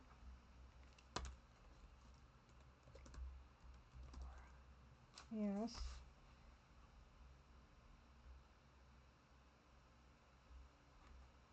Pleiades, and then this one is gene splice. Hitachi. Okay, gene splice. Okay. And I'm gonna double check my skill in cryptology. I could have sworn. Yeah, it's a skill in 2, so we need a higher skill to decode those, which is annoying. And also, we have to get evasion and other stuff. Okay. Yeah, the Microsoft guy has software, right? Yes. Okay. What? Got anything good? You don't have any right now. What? Skills. That's all he has right now. We already have cop talk, right? Yeah, we do. Okay, this is not Lupus though. That's Larry.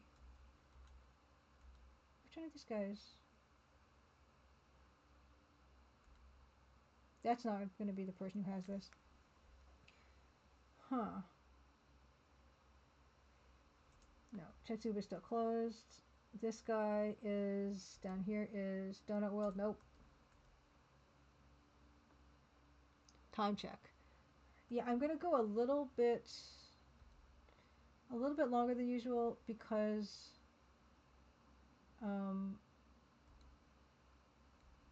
I started a bit late, but boy oh boy. Okay. Oh, so that's just the okay, right. While we're at Cheap Hotel though, I can actually I'm gonna save the game first as as slot 2. This is post shopping.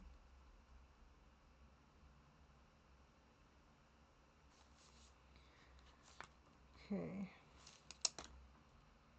Because we do have. Oh no, we do have those. Yeah, we can't actually decode them, so never mind. I was gonna try logging in to other things. No, that's not gonna work. Okay. Exit. Okie dokie. Let's continue looking for skill chips. This Shin's pawn shop.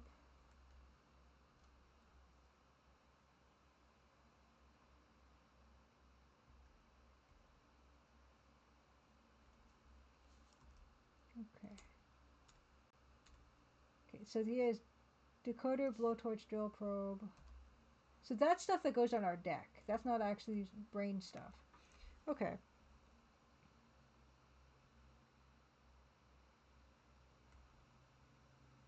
And Asano's has just decks. Okay.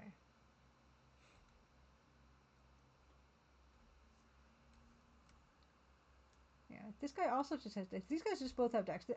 We are definitely partying. Yeah, apparently Blair Madison, our brain has unlimited capacity, but our deck is limited by the amount of RAM that we have, and we have the worst deck, which is 5 RAM, which means 5 slots. Hey, I am Fast Wolf. Yeah. Neuromancer, let's go. Oh my goodness, this game.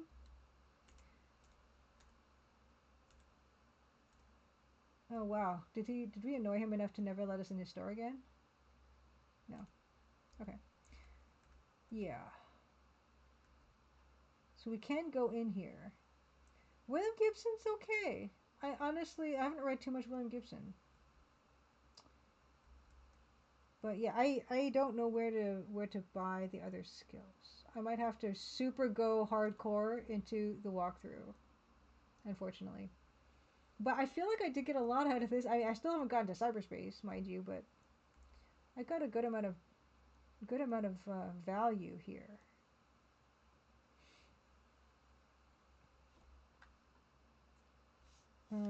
Let's see here. Oops. Let's see.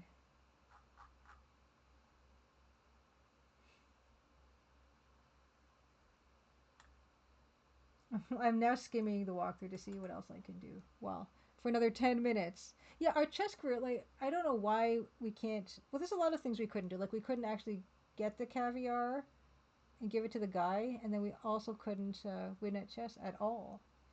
Maybe I just gave up too soon, just like everything else. Just like with this game, maybe I gave up too soon. Um, okay. Just double checking. Yeah, we couldn't win anything on chess. Okay. Yeah, we did not trade the caviar to Crazy Edo for anything. We talked to the House of Pong guy. Okay. Okay. Okay. Got the Hitachi Biotech. Yeah, so we did most of part 1 for this walkthrough. Part 2 is taking us to going to the Matrix restaurant, which he did. We bought a bunch of skills off Julius. We did log into the C, the cop area of the internet. Okay. Okay. Okay, there's a part here that we might have missed to do with Fuji Electric. Okay, we didn't do this. Okay, okay, let's do this. At least we can do this. Okay. Let me get back to the cheapo hotel. Actually, I can just load. Just load. Too. Okay. Oh, I keep doing that. I don't want to do that. I like being aware of my money at all times. Netto Sufia. Netto Sufia. I don't know what Netto Sufia means. Neuromancer, if you could be so kind. What was I gonna do again? Fuji. Fuji. Right, which I have. Fuji. Right. Our ROM cards never forget. Password is okay. Log into Fuji, click your inventory item, click sequencer 1.0. Click inventory. Oh nope. Click inventory.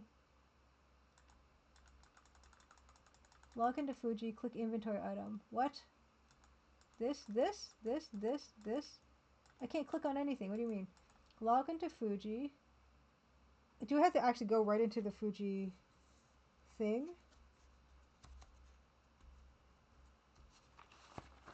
Dumbo is not the password.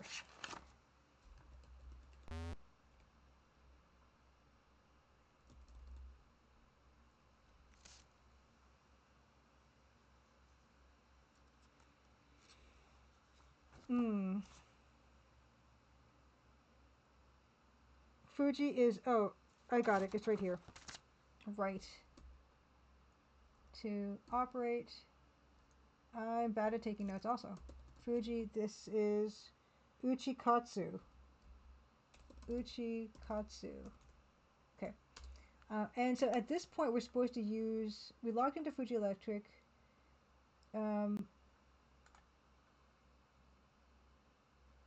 Log into Fuji, click your inventory icon, click on sequencer 1.0. Click inventory. Click inventory. I can't. Log into Fuji, click into inventory. No. No. No, you know you're having a problem when you can't even follow the walkthrough.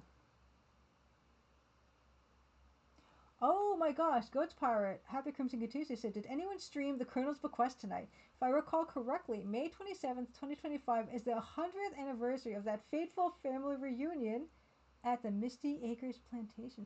I had no idea. That's fantastic. Thank you for sharing that. That is fantastic. We'll definitely look for Colonel's Bequest. Anyone streaming Colonel's Bequest tonight for someone to raid. Log on to Fuji, click your inventory item, click on sequencer 1.0. Use decoded second. Check new personnel lists. So consultant job, write in his Bamba number. Okay. Read the last memo you learned the Tozoku. Okay.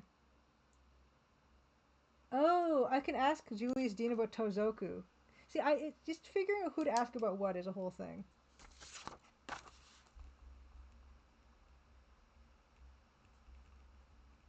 Oh, clearly my game, The Crimson Diamond, is very inspired by the Colonel's Bequest. So that's really cool. About Tozoku. Okay.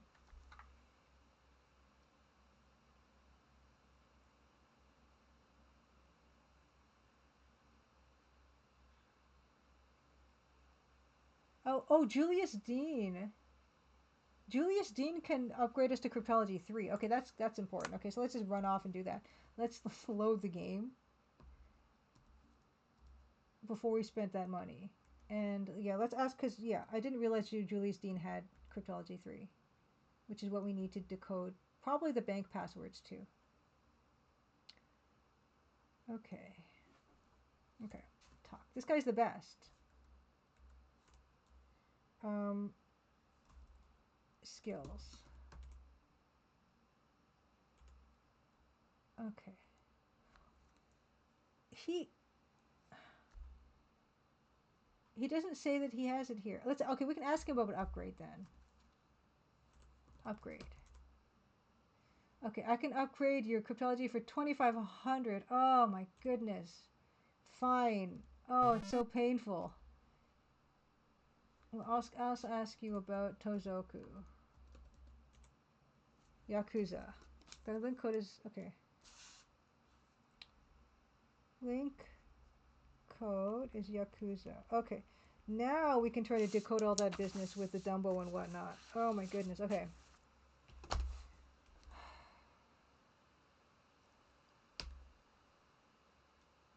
Cryptology. Dumbo. ROM cards. Okay. So this password. ROM cards. Decoded. So this is worth it. Okay. Vulcan. Biosoft. I could have sworn I had this information before.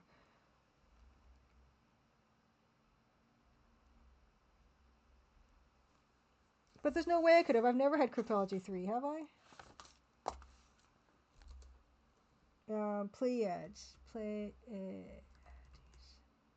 I can't decode this one. I can't decode Musaboris. Gene splice. Oh my gosh, there's 2 I can't decode still. That's...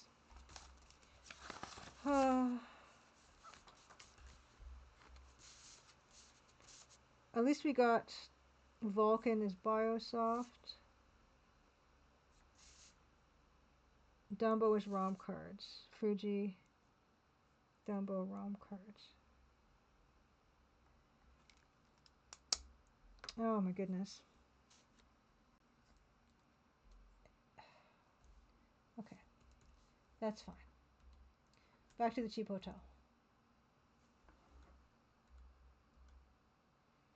And then after this, I think we'll call it, and I might just restart this entire game from the walkthrough. I don't know.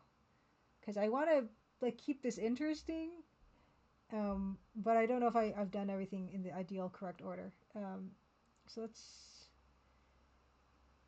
save. Let's save it as 3. So this is 3 is Cryptology 3. Yes, happy birthday, Laura Bow. Well, happy birthday, those unfortunate events at Misty Acres Plantation. Cryptology 3. Okay. Ding. Let's try this. Let's try oh, no, not PAX. Not PAX. No.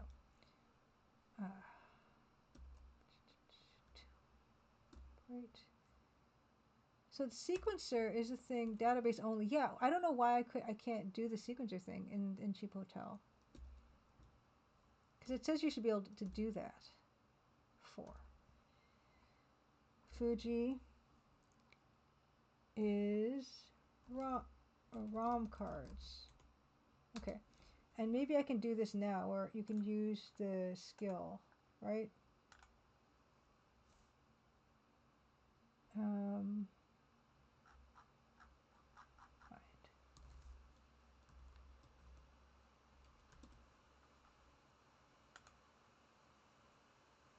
Okay. Log into Fuji. Click your inventory icon. I don't know. It doesn't work.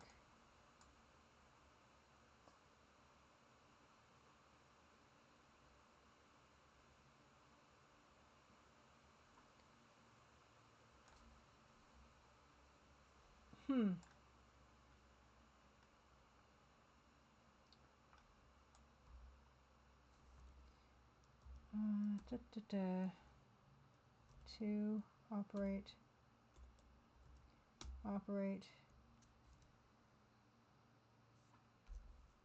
Osaka Corp.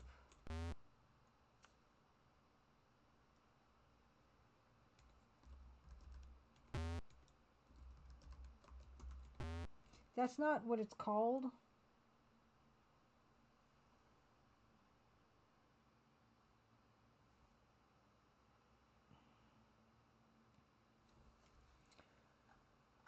Oh, gee.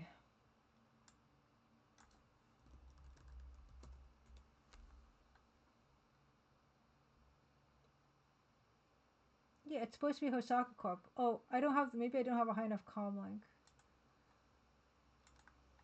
This is something. Yeah. That is definitely the comm link code. Okay. Okay. I think, well, I did a few things, I guess. I spent more money. Whew. I think I might have to get to the walkthrough next week and just do the thing. At least up until getting to cyberspace. Cyberspace or bust, I think is the case here. Because I have bad notes and they're all over the place, and I find it quite discouraging. So I might just have to buzz through this game because there are some other games I'm really interested in trying, and I want to make sure I get through this in some kind of timely fashion, or if it's already too late possibly to get through this game in a timely fashion. Yeah. So next week we'll get some good progress, at least into cyberspace or something. I don't know. Yeah, Blair Madison, especially in this day and age. Yeah, using a walkthrough is always preferable to having a bad experience with the game. I think we'll do the walkthrough next week and see more of this game and see if we can figure. I doubt I could figure out cyberspace on my own, considering I'm so far have been unable to even get onto cyberspace at this point. But yeah, I want to show you guys the rest of this. I want to see the rest of it. So do something like that. Next week I will be late again. I'll be starting maybe at 8:30 or a bit later than 8:30 because I've got soccer again next week. My goal for soccer next week, on top of the initial goal, it was pretty encouraging that I didn't feel like my legs were going to tear themselves apart when I played today. That was encouraging. So that's number one. But I'm going to add up another goal of I actually want to put a few more passes together that are any good. Because I think I only had one good pass today, and that was discouraging too. So I play a bit better next week. Yeah. Primary is always don't get injured. Late night Tuesday, yes. The late night Tuesday. Well, actually, we've been staying up this late generally, but yeah, I feel like I should not push it too much. Why don't we have one last look at our lady? Oh, that's not our lady. Let's see how our I'll be right back. Let me grab her.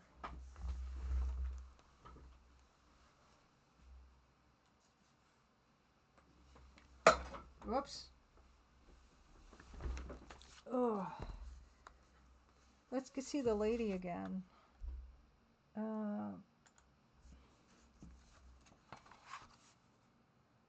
Move my teacup.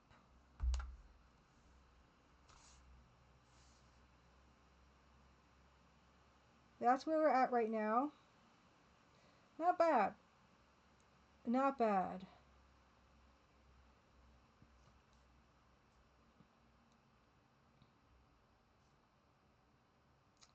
So we'll get more into her. Oh my gosh, I just threw it and it fell on the floor.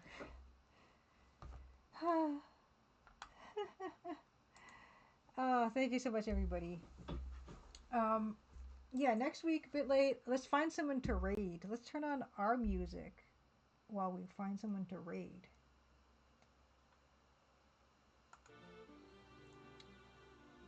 Happy Crimson Good Tuesday. Have a wonderful rest of your week. And I'll see you guys next week. Thank you also for the enjoyable hangout at Journeyman. And Eating With, always good to see you. My goodness. My goodness. Let's check on Twitch. What's going on? What is going on the Twitch?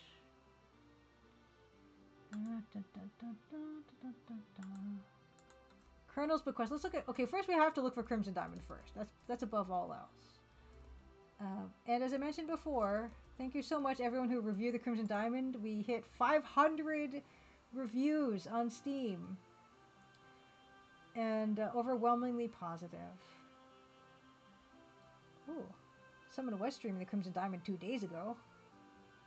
Nice. Okay, no one's streaming the Crimson Diamond. Yes, I'm very, very amazed by that. Oh heck! Patrick Drell says, first Steam game you bothered to review. Thank you so much. Thank you. I really, really, really super appreciate that. No one playing Colonel's Bequest, unfortunately. So let's get down through who's playing what. Who's playing what? Some nice music, some nice tunes to get us out. Oh. Oh, wow. Goat's Power says, no worries, 40th anniversary of the Colonel's Bequest. It's just a few years down the line. That's incredible.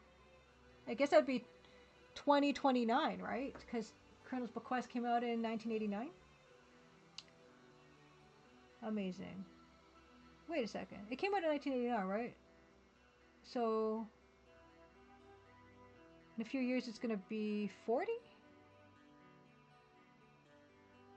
I can't do the math. But, let's look for someone to read. I'm not seeing too very many people on right now.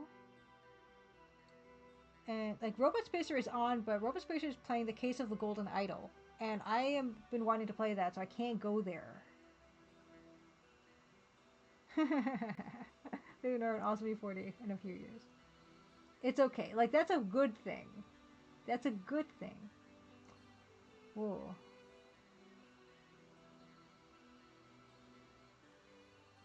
Whoa.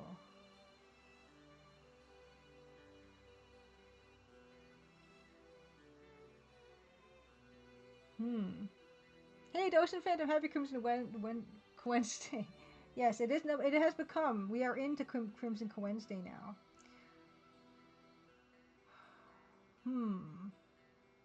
Let me take a look at what this is. I'm considering someone to raid, but I want to take a peek at what they're playing, because it says they're playing Famicom Dolagon Questo 3 number 2, which I don't know what that means. I can understand Dragon Quest though. So let's try this one. Let's try this one. Take a peek.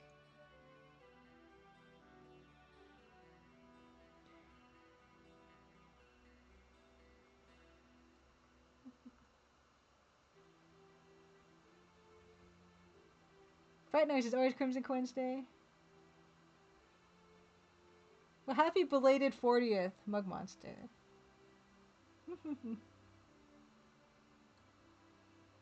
We should all want to get there, right? That's the best case scenario. Oh, ads. Oh. That looks like a cute game. That looks like a cute game.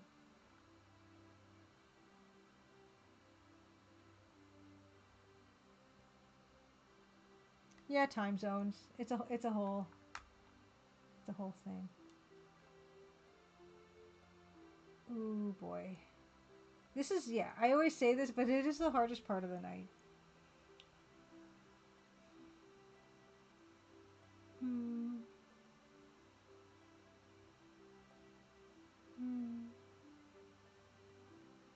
Oh, what's this? Wait a second, what's this? What's this? Oh. Oh. Maybe.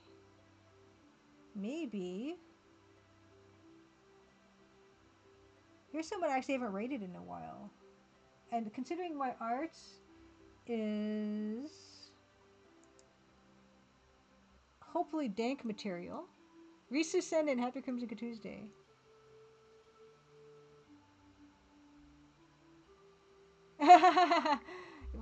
Your birthday falls on Neriscope. Nice, Lady Norman, very nice indeed. Let us rate a frequent Danxian contributor. Oh, here it comes.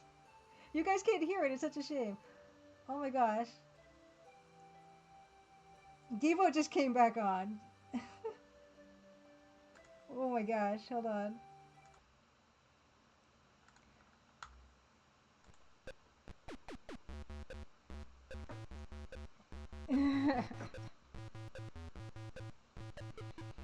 It's so good.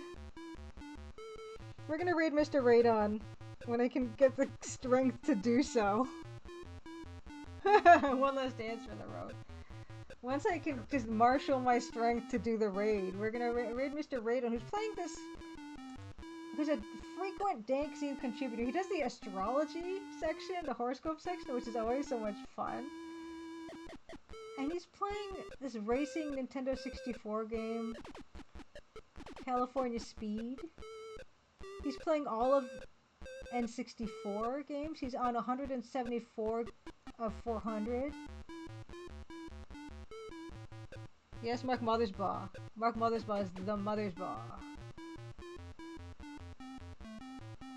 I'm gonna set this up to raid, but we're gonna definitely listen to the whole thing. uh, uh.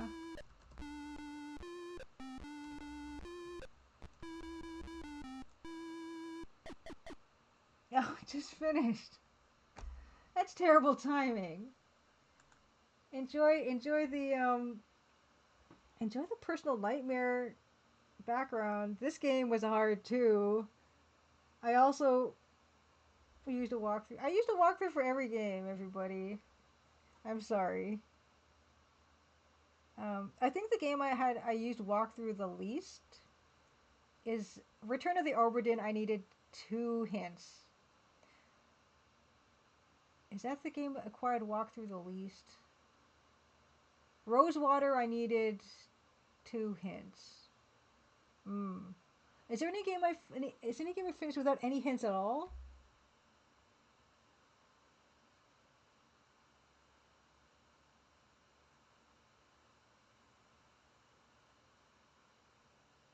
I got through Rise of the Dragon without much help. Are you kidding?